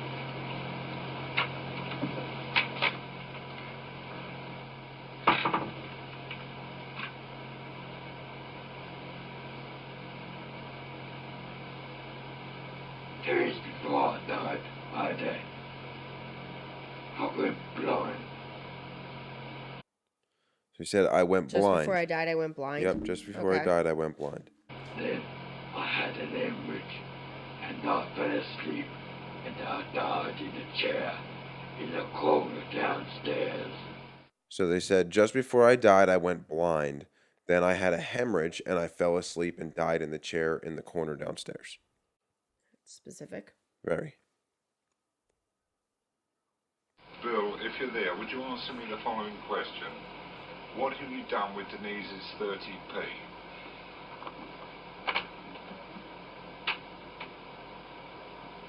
So this is them asking Bill about hiding something that was around the house. Yeah. I think it's a camera or something like that that was hidden. Okay.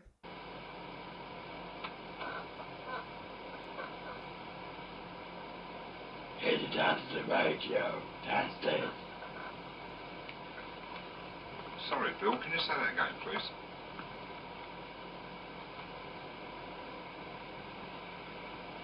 Headed down to the radio downstairs.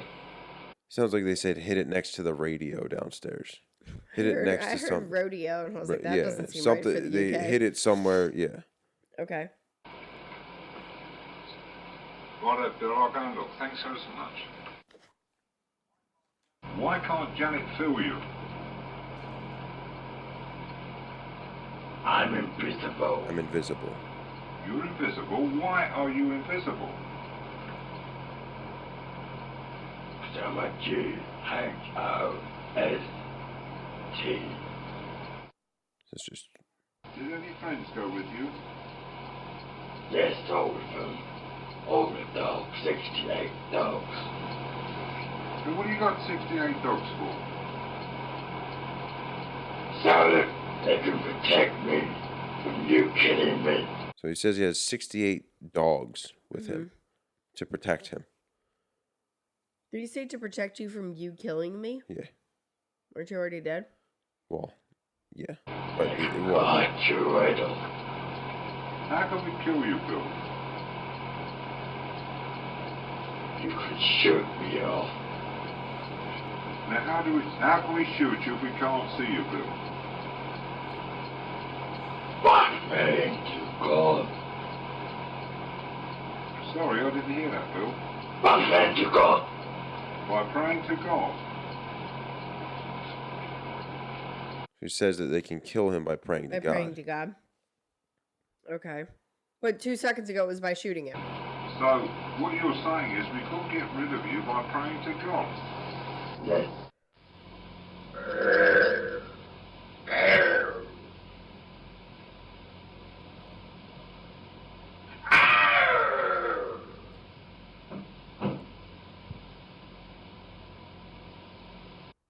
Weird, right? That's the worst fake dog I've ever heard. Okay. The first one sounded more believable. Okay. And I thought there was like a legitimate dog in the background, but Yeah. that last one was like... So this is all very... And I'm not going to lie, that last growl, there was definitely more of like a female characteristic to the voice. Yeah. But... that I was hearing in that last couple growls. So we know that Maurice was talking to Bill, and Playfair was talking to Bill. So Bill, so Gross and Playfair were talking. The voice that you heard talking was coming from Janet. Okay. So Janet is the one daughter.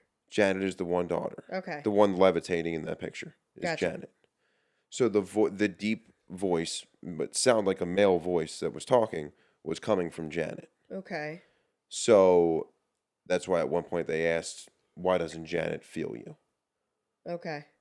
Um, I heard why can't somebody feel you, but Yeah. I didn't know what it meant. So why can't Or I Janet? thought they said why can't they see you, and then we said I'm invisible. So I Yeah. was like, okay. So all that was coming from Janet, which I think is pretty crazy because I know I you can mean- change your voices. I know you can do like Yeah. what is it, the vocal cord, I forget what it's called. I forget what it's called.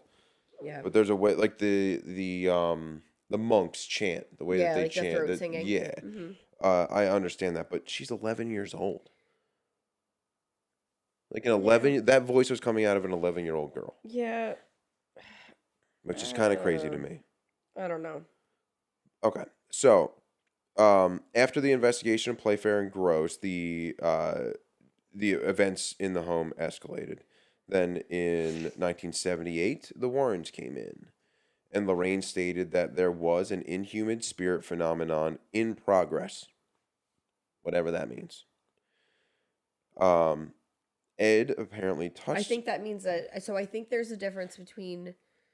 There's like steps to possession, and one of the okay. haunting movies talks you're about right. like those like the introduction, the Yeah, acceptance, yeah, and then like the full blown possession. right. And I think in progress is Is before that right. full blown possession You're right. takes Okay. place. I'm assuming. I don't know. Yeah. But that would be my Yeah. guess. Is I think that it would be somewhere Yeah. between that introduction and acceptance phase. Mm-hmm. And then, like, the actual possession portion. Okay. So Ed touched on the case in a book that was called The Demonologist. It was written by Gerald Brittle. And what he said is you couldn't record the dangerous, threatening atmosphere inside that little house, but you could film levitations, teleportations, and dematerialization of people and objects that were happening there. Not to mention the many hundreds of hours of tape recordings made of these spirit voices speaking out loud in the rooms. So this case did become widely viewed as a hoax, and some of this saw this as proof that the Warrens are a hoax as well. Well, yeah, because like, why would you be all like, oh, I have the proof, and then not Right. show it? That's Exactly. stupid, especially when people are calling you out. Exactly. So That that's makes no where sense to there's me. apparently hundreds of hours of recordings and stuff like that, and you can't see them anywhere. Yeah. Which, And I've got hundreds of millions of dollars, but I live in this very unassuming house. You Yeah. never know. yeah. Come on, man. So I don't know. That this is where in our research on this, I started getting like maybe Oh, this was all just Ed gives me the ick. yeah.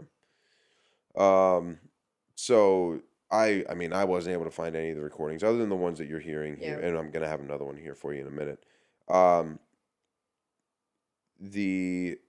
So this recording, it was in the Conjuring 2 movie, which is based on the Perron family, as we mentioned, and this. No. Conjuring 1 was about the parents. Sorry. Yeah. Conjuring Sorry. 2 was the Hodgson,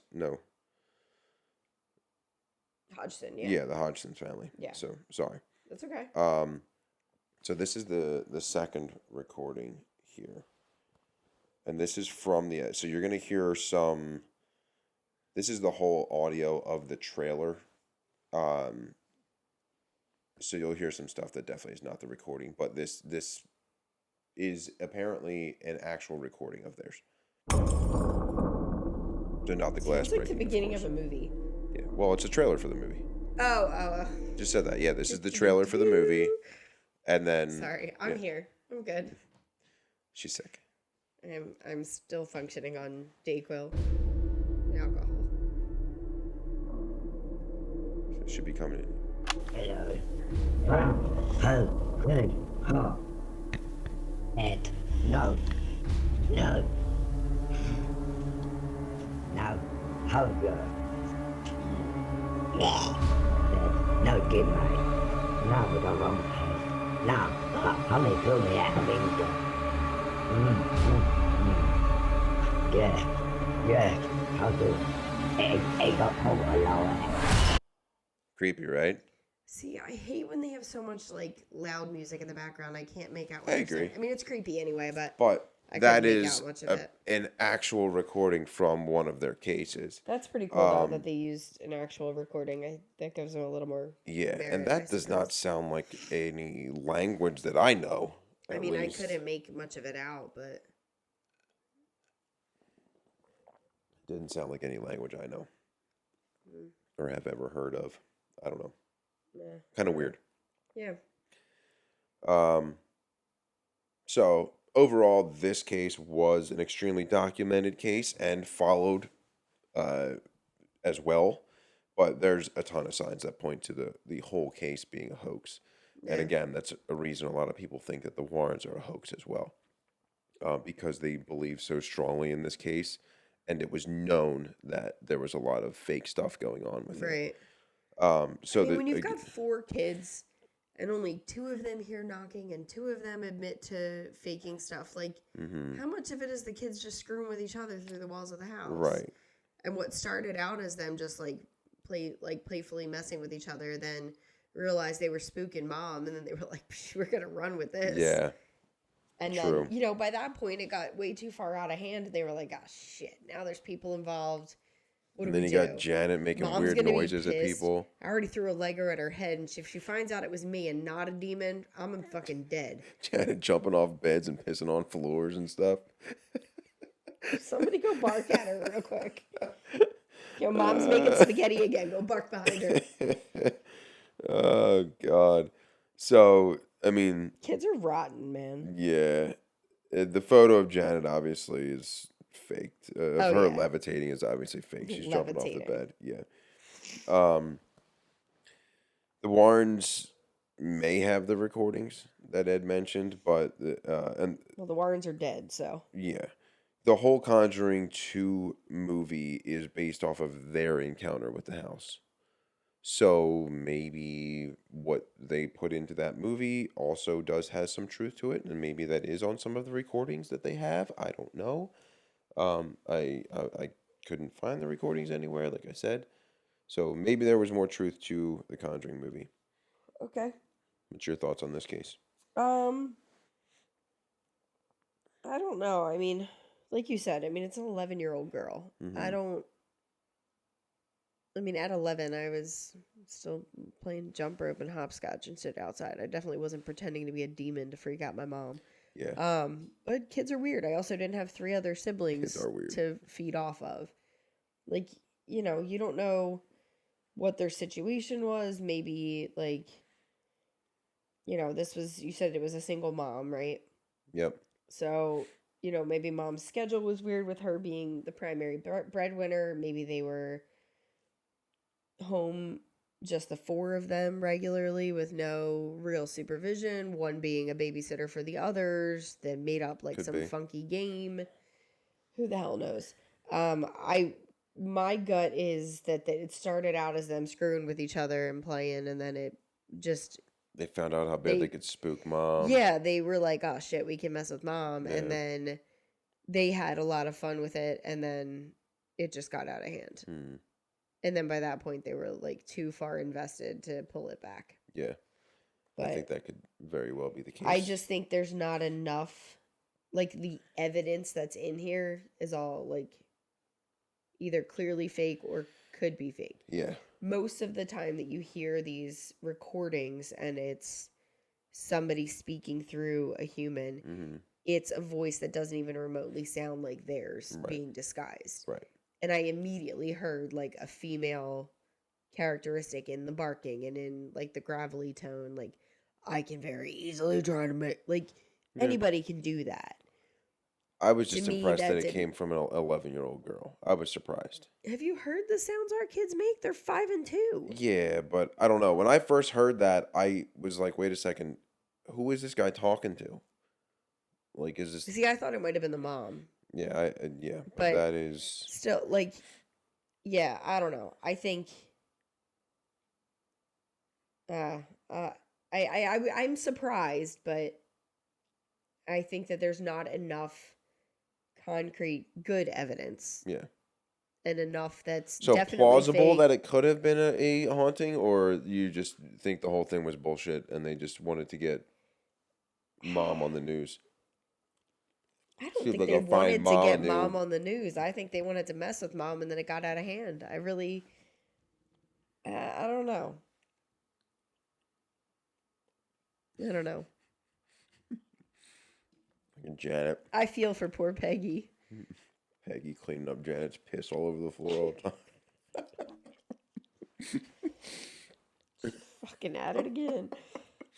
Her general direction. What was that commercial with the dog scratching his ass on the rug? Toby!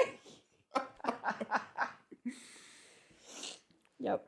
Oh Was my it the God. No, not Roto Rooter. No, not Roto Rooter. No, Rug Doctor. Rug Doctor? Is that the one? Oh my God. Toby! Barking sounds and whistling noises coming from Janet's Curious general. whistling. Curious. Ugh, Yeah, dude, Janet's the a whole thing curious is human. just odd. Weird.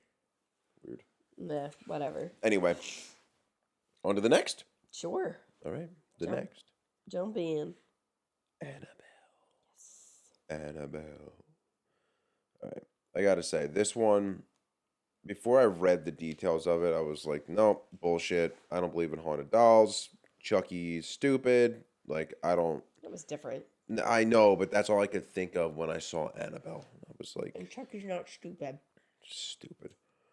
But You're stupid. especially because, so if you've seen the movie Annabelle, or you've seen the Conjuring movies where Annabelle's introduced, which is in Yes. Conjuring 2, I think she's introduced at the end of it. You can. She's a creepy looking doll, very creepy looking. But in reality, Annabelle was your everyday Raggedy Ann, and that is what the That shit just wouldn't fly in a movie. yeah. Well, Hollywood, dude, you got to do it up. So, What do they call that? Creative license? yeah, something like that. I don't know. So this doll was given as a birthday gift to a Hartford nurse in 1970, and when she brought it home, she and her roommates reported unexplained behavior coming from the toy. And that is according to the New England Society for Psychic Research, and that is the Warrens organization. So the doll was purchased from a secondhand store. So that's note number one. Always. Always. So it was used. Used and abused, Used baby. and abused. There are three main people to know in this case. So there's Donna. She's the nurse, right? who was gifted the doll.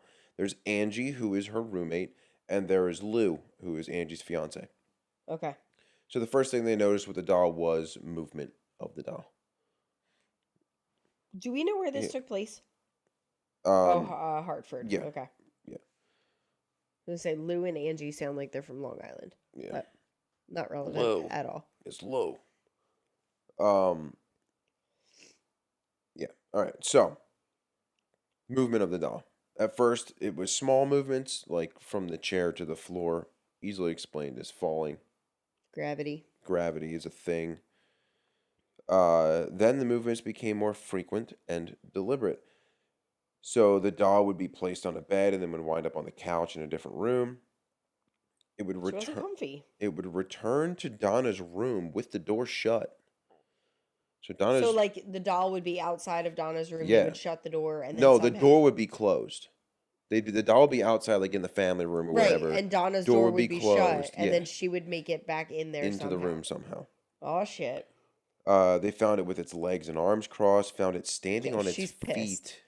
at one point, and found it kneeling on a chair. So Lou believed that the doll was possessed. You think? I would think so too. I would try to burn the fucking thing, to be honest with you. Nah, you don't want to release that into the air, man.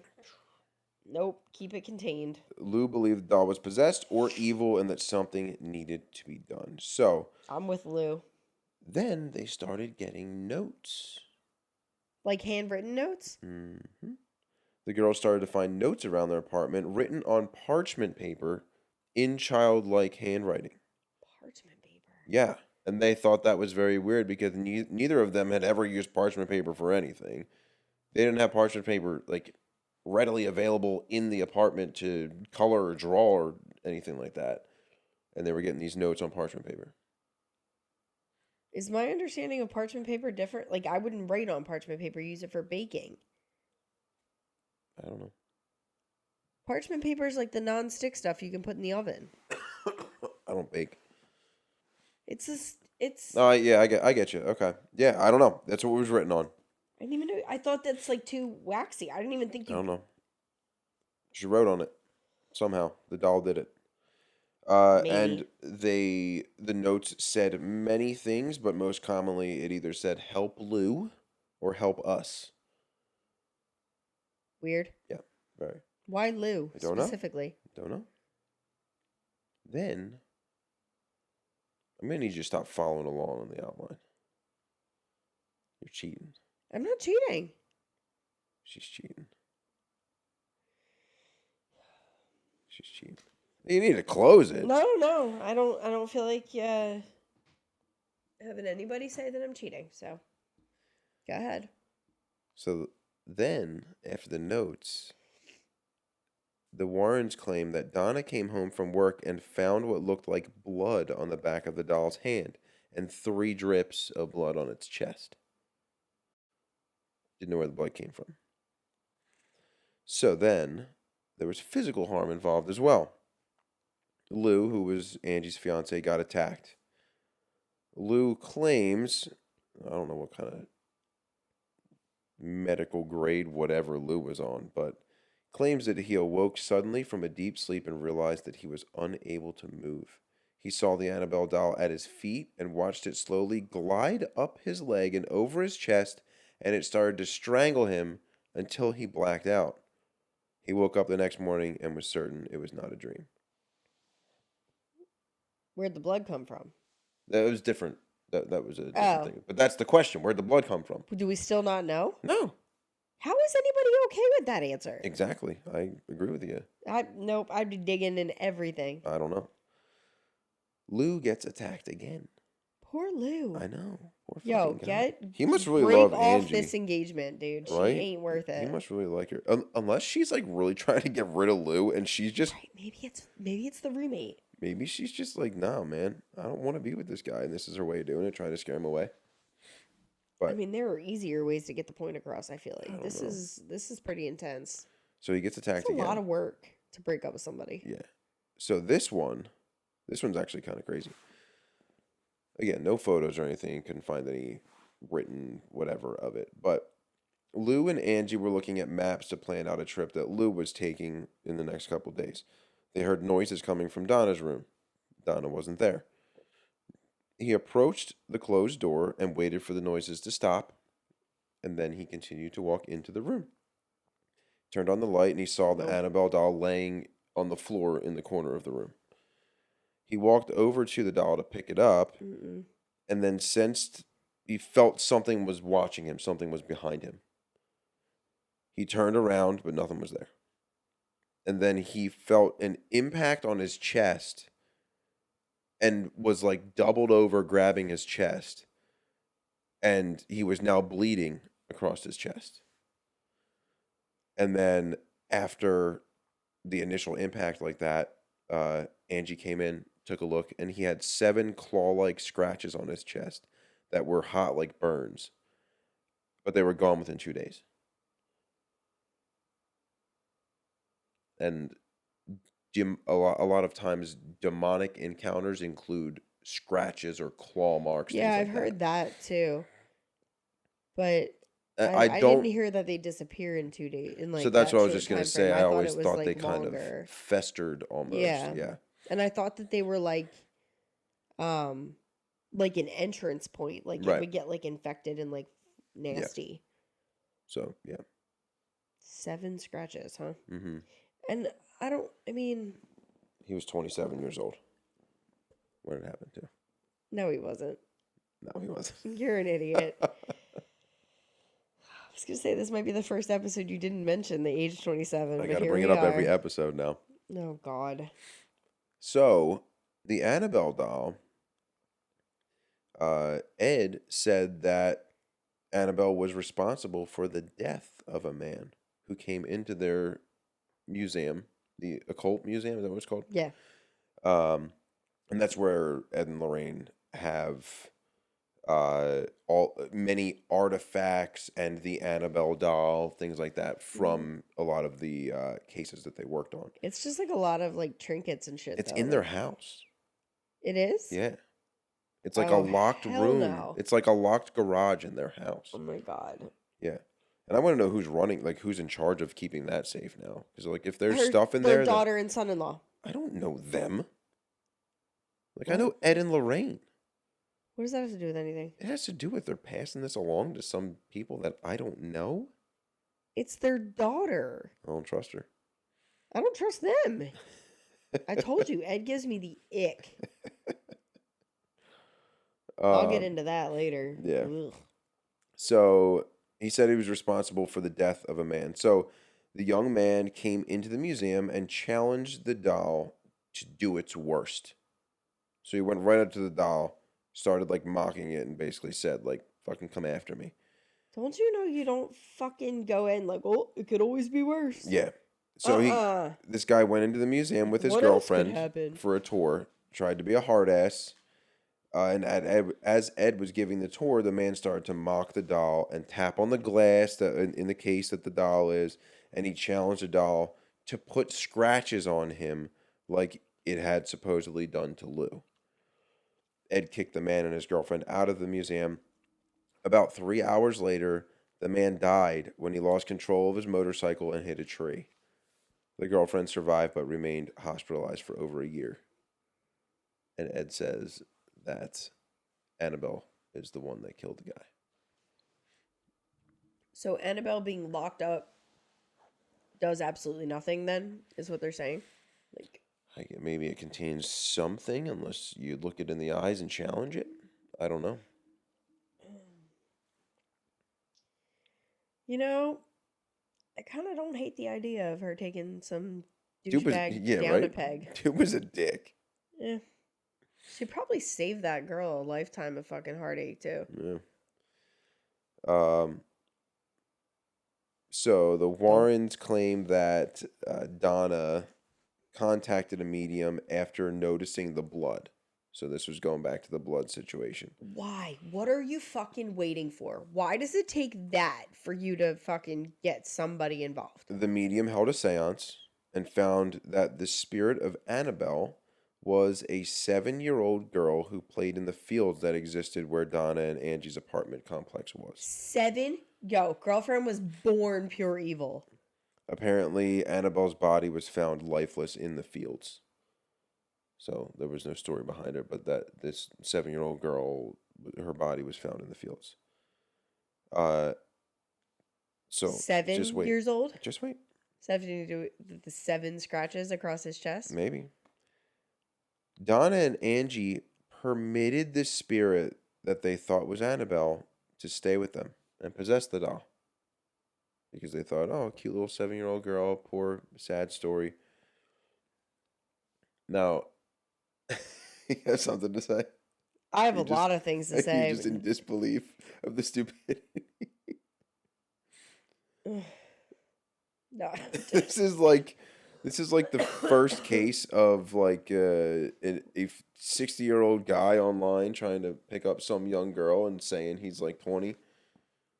This is like some evil spirit saying, "No, I'm just an innocent little 7-year-old girl. Just let me stay with you." It's weird. I don't... Yeah. Anything? A lot, but no. Gather your thoughts. No, I'm going to need a minute. So it does differ from the story that Ed told in a video tour that he was doing of the Occult Museum in the 80s. Okay. Doesn't differ a ton, but it differs slightly.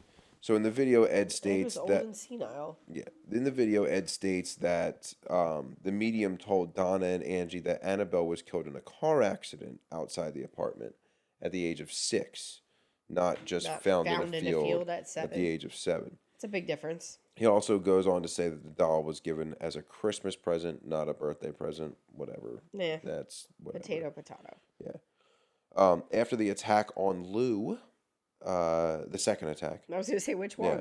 Donna contacted a priest who was connected to the Warrens, and that's how the Warrens got tied into this case. Okay. They convinced the priest to perform an exorcism on the apartment, And then Donna actually requested that the Warrens take the doll with them as they left.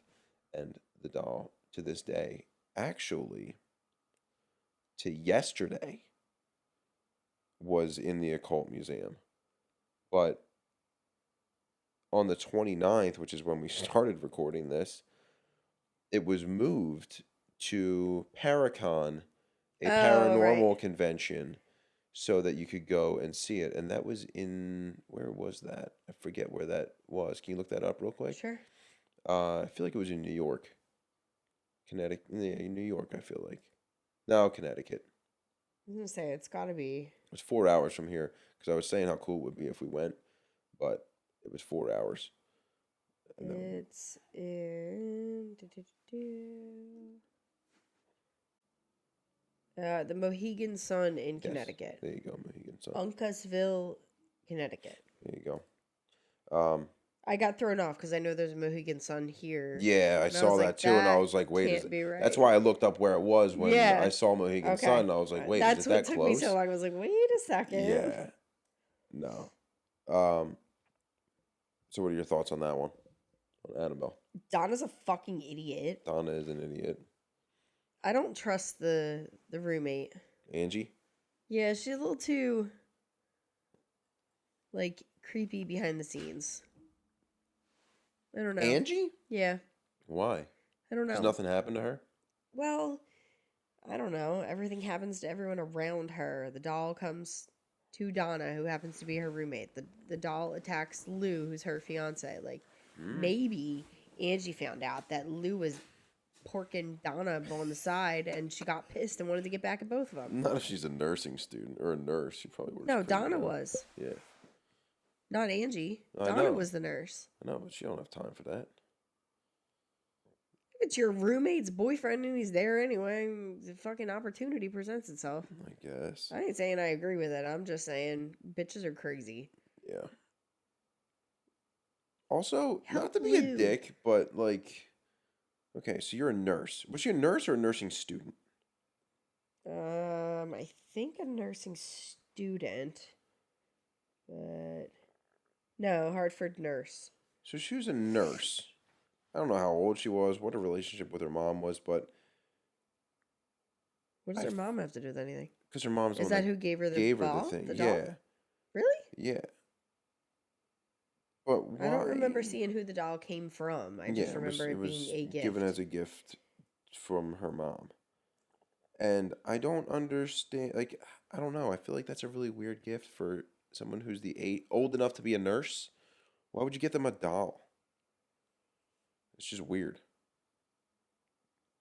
It was given as a birthday present by a mother to her daughter, Yeah. a nursing student who was turning 28. Listen, I didn't 28-year-old like dolls with when a I was doll. 8. Like that's Don't I don't fucking know. give me one at 28. Not to be an ungrateful dick or anything, but like that's a weird gift. I feel like I don't know. maybe Donna's just a weirdo. Maybe I don't Donna's know. mom is a weirdo. Maybe Angie's a fucking weirdo. Maybe Angie told Donna's mom she really wants this fucking creepy ass Raggedy Ann. Maybe they hang out with Janet. There's a lot of weird shit going on in that corner, dude. Pissing it. Maybe Janet fucking gnawed on it like a damn dog. These people are nuts. Fucking nuttier than squirrel shit. All of them. Yep. All right. Ready for the next case? Not really. No? That shit fucked me up. Yeah, no, I'm ready. Go ahead. All right. So, the Snedeker house. This is the case for Haunting in Connecticut. Haunting right? in Connecticut, yeah. So 1986, Alan and Carmen and their 3 sons, daughter, and 2 nieces moved into a duplex rental home. So this home was packed with people. Oh my god. Packed with people. I don't even like that many people. I'm dead ass serious. I don't know. I don't fucking like that many people. So they're packed in this home like sardines. The home was previously the Hallahan Funeral Home for multiple decades before they bought it. So right there, red flag for me, dog. They go down in the basement. Are you on the outline right now? I am, because I wanted to make a note on back on the photo for fucking parkour in the bedroom. Janet, parkour. Okay. Okay? Calm your tits over there, babe. My tits are just fine. A little chilly, actually. They always are. You're always cutting glass. All right.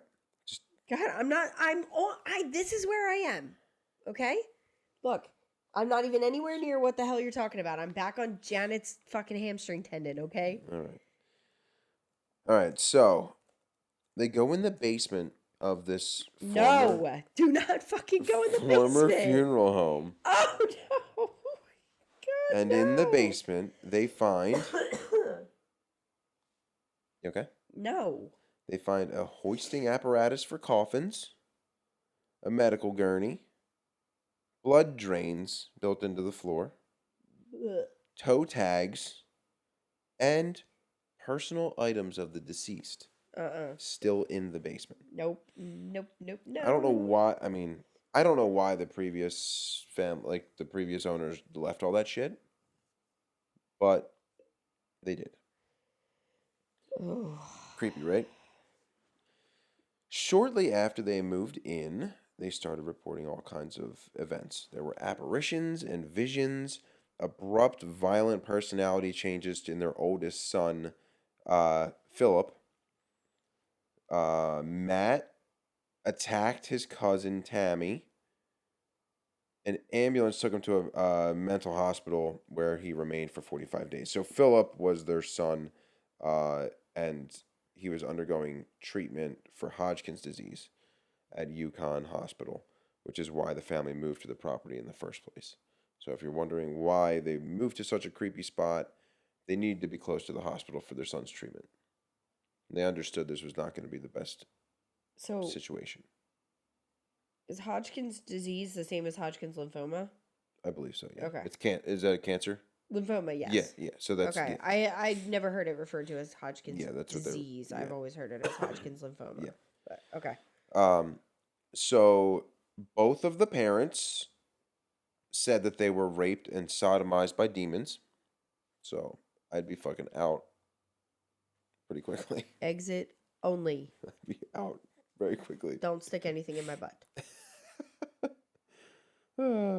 Carmen was mopping the kitchen one day, and the water she was using suddenly turned blood red and smelled of decaying flesh. Gross. Ugh. Gross. Dishes would be set on the table, like they would set the table and then turn around and the dishes would be like back in the cabinets. Oh, they said, "Bitch, you ain't staying. Get out." Really, for me, I'm like, I would welcome that. Can I just leave the dishwasher open and y'all just take care of it? Can we open up an Indeed listing for entities that want to come in and just put our dishes away? No, I'm telling you, I want the house from Beauty and the Beast. Are there any spirits that do laundry? I don't know, man. I don't mind the laundry so much. It's a long process, but I don't hate it. But if I could get the mops and the dishes and shit from Beauty and the Beast, that'd be pretty cool.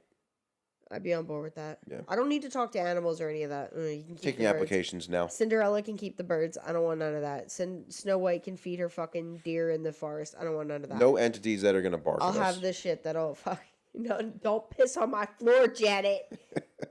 I'll take the dishes that clean themselves and the mops that do their own. I mean, we're very close to that though with the robot vacuum and the Brava mop business. Until your kids leave crayons all over the floor and your vacuum gets all jammed up. I mean, it's better than it running over dog shit because apparently that's a thing that happens to people. Yeah.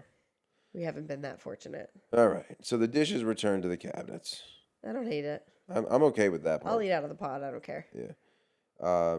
But the family was so paranoid and threatened that they always kept the lights on. This is weird.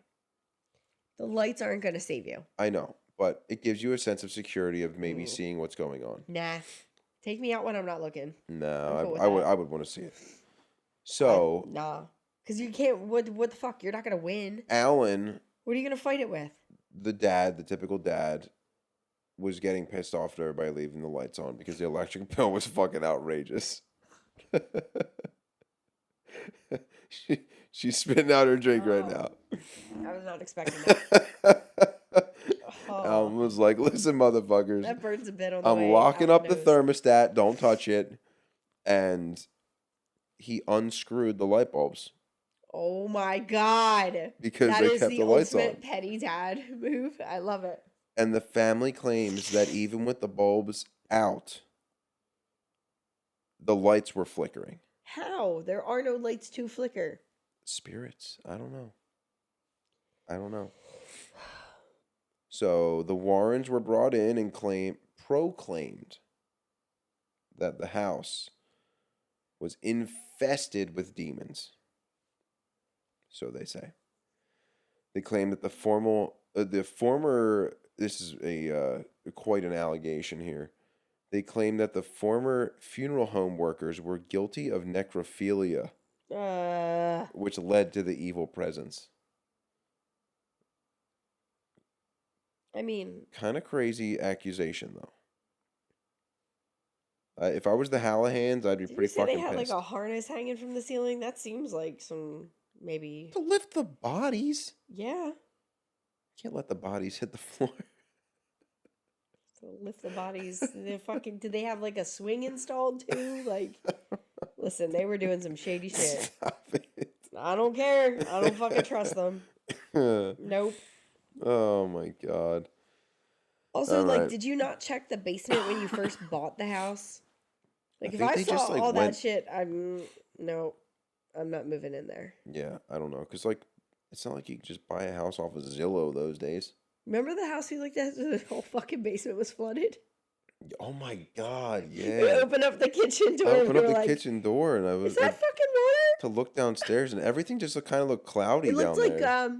hazy. Yeah. And I was like, was there's like, like a what the big ass fuck's going cobweb. on? And I was like, that's not a cobweb. There had to be that's 4 feet of fucking- water in that basement. Oh, easily. I would have put it more like 5. It was up to like the 8th or 9th step. It was pretty hefty. I mean, they had to have torn that place down. I remember being like, all right, I don't even feel comfortable walking on this floor anymore. I want out. Yeah. Scary. That was bad. Yeah. All right. So the story of this case became popular in a 1992 book, In a Dark Place, The Story of a True Haunting by Ray Garton. Ray spoke with Horror Bound magazine in an interview and discussed the true story of how it came about. Of course he did. So Because he's the only one who knows this is where the story, skepticism obviously. comes in. Garton was hired by Ed and Lorraine Warren to work with the Snedekers. Come on. Yeah. So Garton, it gets better. Garton interviewed the family members about their experiences individually, as he should, and realized there was a problem. Their accounts didn't quite mesh together, and they couldn't keep the story straight. Okay. He approached Ed about the problem. Now, this is all what Garton says. He said this in an interview with this magazine. He approached Ed, and Ed's response, quote, was, "Oh, they're crazy. You've got some of the story. Just use what works and make the rest up. Just make it up and make it scary." And that's what he told this guy to do with the book that he was writing about the whole thing. Oh. So Ed. Garton's response, when referring to The Haunting in Connecticut, was, "I suspect the movie will begin with the words, 'based on a true story.' Be warned, just about anything that begins with any variation of this phrase is trying a little too hard to convince you of something that probably isn't true." Yeah. So. Well, I like him. Yeah, right? He can stay. Right? Ed, you can go. And you know what? Ed and Lorraine, looking at their pictures and stuff, they always kind of look like they were dressed up for the occasion. I don't know. It could have been the time, though. I guess. I need a minute. You can get started, though, if you want. Okay. So, we're going to do Amityville You don't knock over any of the lights or anything. uh, so Amityville, as we talked about the million different things of the Amityville horror series, there was like 30 different movies with it. But this was one of the most famous cases investigated by the Warrens, known as the Amityville Horror. And it launched a multi-million-dollar franchise, and it also appeared in the second Conjuring movie. So, what happened here? So, Ronald Butch DeFeo, in 1974, he was 23 years old. He ran into a bar and said that his entire family had just been shot. So he runs into this bar, everyone's drinking, just screams to everyone that his whole family had just been murdered. Police discovered 6 bodies, which were his parents and his 4 younger siblings. The investigation found that none other than Ron DeFeo committed the murders with a Marlin rifle, and he was convicted and remained imprisoned. He is still in prison today. About a year later, George and Kathy Lutz move into the home with their 3 children. The house was sold furnished, so all the DeFeo's furniture was still there as it had been on the night of the murders, which is kind of weird to me. No, that's a no for me, dog. Yeah. Mm-mm. So I don't want your bloody mattress. No, yeah, thank exactly. you. Weird, right? I guess the whole thing was. Oh, excuse me. It is 1:30 in the morning now. Yeah, I guess the whole thing was cleaned up, but George and Kathy did know about the murders when they moved in. So to be safe, they called a priest, and the priest came to bless the house. So the priest was driven from the home. I feel like that only works like preemptively. What do you mean? Like, I don't think you can go in and like bless a house after it's already haunted. Like, I'm pretty sure the damage is already done. Oh yeah, but I guess you can quiet down. I don't know. I feel like it's more of a preventative measure than maybe, but before it latches on to the humans in the house, try and do some sort of something.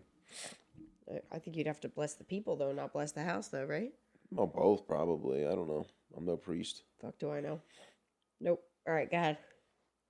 So the priest was driven from the home by an angry, disembodied voice and received blisters on his hands and feet, similar to stigmata. Oh, shit. Which is a very interesting thing. So only he heard the voice. George and Kathy did not. And he didn't tell the family about the voice until well after the fact. Yo, they called you in to help them. But he did warn them. He didn't tell them exactly about the voice, but he did warn them to, quote, not use the upstairs room as a bedroom and not let anyone sleep in there. Weird. No, you should have given him more warning than that, dude. You had one job. So from there, shit got weird. That wasn't weird? Shit got real weird. Supposedly, a sculpture of a lion came to life and walked around the house. I would shit. And it even bit George. What? That's what they say. I'm fairly certain that was not in the movies. That's what they say. That'd be the first fucking thing I put in the movie. That's cool. Yeah. An apparition of a demonic boy appeared and was photographed. What the fuck? And here is the photograph. And some say this looks very much like little John DeFeo. It sure as shit does. I personally don't see it. What? Even his hair's swept the same way. His hair's swept the same way, but I don't see it. Like, I think John DeFeo's nose is flatter. I don't see it. Well, you're looking at it from a different angle, too. Like the one... Sorry for the crackling. I'm going to open up a cough drop here.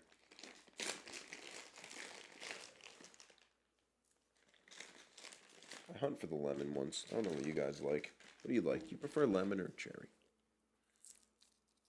No, dude, that's the same kid. Well, it's not the kid anymore. It's an apparition. Well, So, Well, the poor bastard's pissed. His brother's a dick. yeah. So, Is Ronnie DeFeo still alive? he is in jail to this day, I believe. I don't think Ronald he died. DeFeo. He died in March of 2021. Oh, okay, there you go. Was it COVID? Here, dumbass. I'm just asking. It's just a question. He was condemned to 6 sentences of 25 years to life, but he died in prison in 2021. Good. Fuck him. It doesn't say 6 counts of second-degree murder. Don't see. He died at age 69 on March 12th, 2021 at the Albany Medical Center. The official cause of death has not been released to the public. That's interesting. Interesting. Okay. So this apparition of the demonic boy appears, and it was photographed. Supposedly angry red eyes look into the windows at night, and they even left footprints in the snow outside of the windows. Look into the windows from outside the house? Uh-huh.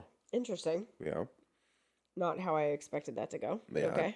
I'm thinking that's Sasquatch. The squonk. Mothman. It's Mothman. Mothman! Red eyes. It's Mothman. The red eyes. Did the Feos have a dog? Oh, You better not take the dog. maybe he will. The daughter claims, this is weird, that a friendly red-eyed pig named Jody wanders around and that the pig could shapeshift. Because of course it could. Mm-hmm. Aren't pigs like a demonic figure? I feel like pigs are like pig heads and like I feel like that's used in Possibly. like demonic Like putting a pig's head on a pike type thing. I think no, but I think it's supposedly maybe I'm wrong. But I thought it was some sort of like symbology. Maybe. Is that a word? Symbolism? Symbology? Symbolism? Symbology. I've Sure. never felt dumber than I do. It is at a this word moment. now. Yeah. The pig's head is a ghastly symbol of evil. Ghastly. It's a direct reference to Beelzebub, the prince of devils, lord of the flies, and dung. You don't want to be tied to Beelzebub. Fuck. Bathsheba and Beelzebub? Stay the fuck away from them. Oh, okay. Educate me. That's where I know it. So in the Lord of the Flies, there's... Reading. Ugh. Gross. The pig's head becomes the offering for the beast. So Oh, okay. I thought that it was some sort of symbol for Gotcha. Okay. evil. So, you got the pig named Jody just walking around chilling. That cracks me up that they named it. Yeah. There were mysterious foul odors that would emanate from different locations in the house. Maybe they had a leaky sewer pipe. Maybe it was the pig. Maybe it was the Heard they're pig stinky. shitting. Maybe it was the lion. That could be it. George Lutz woke up every night in a sweat at the same hour the DeFeos were murdered. Meh. I don't know if I would tie that to anything demonic, would you? I don't know. If it's every single night at the exact same time. I feel like it could be very coincidental. Like, I feel like there were years in my life that I would wake up at the exact same time every night. It wasn't tied to a... That's not normal. No? No. Are you serious right now? I've had like recurring dreams, I've had like those a couple too. nights in a row, but I've never. Yeah, there was years in my life that like I would every night I'd be up at the same exact time every night. No, that's not normal. And I remember like just rolling over, looking at my clock. I think it was 3:11. That's really fucking weird. Yeah. That's not normal. No? No. Do you guys do that? I don't do it anymore. Sorry. That's not fucking normal. Yeah. Well, it was for me for a couple of years. Oh my god. there were powerful forces that caused doors to explode off their hinges. Wild. I'd be pissed if I was replacing doors left and right. Yo, the dads in these houses are probably so Right? pissed. Fuck, No man. wonder they all fucking snapped. Right? Kathy developed strange red marks on her chest and levitated 2 feet off of her bed. This one cracks me up. George saw Kathy transform into a hideous old hag one night. How many husbands are like, goddamn, Right? how did I get here? How much did he drink that night? Like, he did he drank her. He drank her ugly. Is how much he drank. He didn't Whatever drink. the opposite of Coyote Yeah. Ugly is. She turned into a hideous old hag. Weird. Oh yeah. Green slime oozed from the walls. It's like a fucking Nickelodeon game show in there. Gross. Yeah. Crucifix on the wall constantly rotated itself upside down. Oh, shit. That's bad juju. Get the fuck out of there. So that actually is a very recent thing in horror movies, because an upside down cross was a symbol for one of the saints, I think. Really? Yeah, look it up. Okay. Yeah. It was, and I forget who it was. I thought I put it in my notes here. But it was symbolism for Paul? St. Peter. St. Peter. So, according to tradition and extra biblical sources, the Apostle Peter was crucified during Nero's reign on an upside down cross. Okay. So, in this sense, the inverted cross symbolizes humility and faith because Peter would not be crucified in the same manner There you go. that Jesus was crucified. Okay. So the upside down cross was symbolism for St. Peter then. Yeah. Yeah. So that is a newer thing. So now that you're saying that, I do remember that. I remember them saying, like, I remember learning in school that Peter basically said, like, I don't deserve that. I'm not worthy to die in the same way. So they basically were like, okay, well, it's not the same. And they did it upside down instead. Right. So, then that is a new thing. Because each pope is viewed as a successor of Peter, the inverted cross is now commonly connected with popes as well. Okay. Interesting. But then, like, an inverted pentagram and then an inverted cross are also used with, like, the occult. Right. So. Right. Okay. So, the family did try to contact priests on numerous occasions, but the phones would cut out when they tried to call. So they say. Centuries before the DeFeos were murdered, this one cracks me up because it's the typical. What do you think I'm gonna say? What was on the property? Oh, is it a fucking Indian burial ground? Close.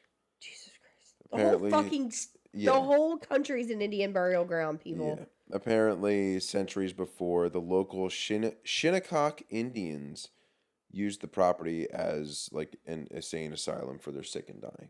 So there was a bunch of negative demonic energy there. The land was also apparently used by John Ketchum, who was a practicing black magician, and his remains are buried on the property. Ooh. So that's interesting. Their final night in the house was the worst. There was banging and rappings as loud as marching bands, furniture being moved by its own accord, and children being terrorized. The Lutzes only lasted 28 days in the house. That I knew. The Warrens entered the scene 20 days after the Lutzes family fled. They were called in by Marvin Scott, who was a news reporter, and he worked with the Warrens on the prior investigations. During the investigation, Ed was pushed to the floor while using some religious provocation in the basement, and Lorraine was overwhelmed by the sense of a demonic presence, whatever that means.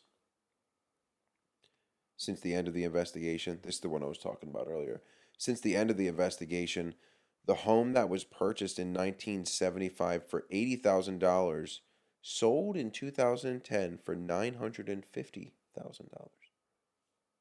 Well, I mean, I think of all of the ones that are going to sell for that amount, the Amityville one is the most famous. Yeah. There have been no further reports of any paranormal activity. How about that? Ain't that something? Ain't that something? This is actually one that you put in here. What's that? The Arnie Cheyenne Johnson Yeah. case. I added a couple things Okay. that are in green, so I'll talk about those. But Okay. yeah. Why don't you jump over to that one then? Yeah. So, the Arnie Cheyenne Johnson case is the basis for The Conjuring, The Devil Made Me Do It, which was the most recent movie, which came out last year, 2021. It's based on a case in Brookfield in 1981, where Arnie Cheyenne Johnson stabbed and killed Alan Bono, claiming that he was possessed by a demon when he committed the murder. This was the first time in the American court system where a defendant claimed demonic possession.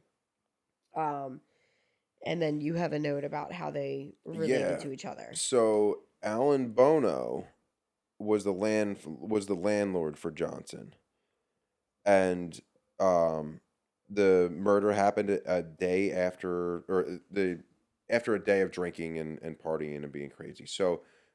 This is the first murder that was ever recorded in the town. And shortly after that, Richard Ramirez, Ooh. yeah, who was also known as the Night Night Stalker. Stalker. We talked about him in episode 4. He used the same demonic possession plea as well. Okay. And that was, 4 years later? Yeah. Okay. So according to an article from the News Times, the Warrens spent time with Johnson and his family and claimed that rationale in the demonic possession theory was feasible for him. Mm-hmm. Ultimately, a judge disregarded the theory and sentenced him to prison, where he served 5 years for manslaughter before being released. And this what judicial I found system out, is garbage. It is. It is. What I found out about this, which was kind of crazy, so the 11-year-old brother of Arnie Johnson's fiance was also on the scene for the murder, was treated for demonic possession by various priests and Ed and Lorraine Warren. Johnson was involved in that exorcism and claimed to have been affected by it. So, Arnie's fiance's brother was treated before the murder? Yep. So do we think that the demon potentially exited the brother into Arnie? That's what John. Is that what he's saying? That's what he's saying is that he was affected by that exorcism, and feels like the demon could have cloned inside of him. Wow. Or did he just see that as an excuse to get out of his lease? Well, that's probably what it was, but he was just like, "Oh shit, I can use fucking Tommy's story to my advantage here." Yeah. Interesting. So that's what we got for our cases. And I think this is a good point because we have a couple other things we're going to go through, but this is a good point, I think, to cut us off for this episode. Yeah. And then you can catch us on the next episode tomorrow, which we will be talking about some of the cases that are going to lead to future possibilities. And ones that we think would make great movies or deserve some redemption. Yep, and then more about our thoughts and theories and comments about the whole thing. Yep. So, if you like this one, awesome. Give us a thumbs up, a like, a subscribe on all of our pages. All the social media is in our link tree, which is in the bio. And we appreciate you guys listening in. And you can call or text us 267-450-9448. Yes, on the hotline. And we have an email to atoasttotheatypical@gmail.com. Feel free to reach out to us, and then use the link tree for any other social media platforms that you feel most comfortable with. But give us a thumbs up. See you tomorrow. I'll toast with my tiny little sip. I have a teeny tiny little baby sip.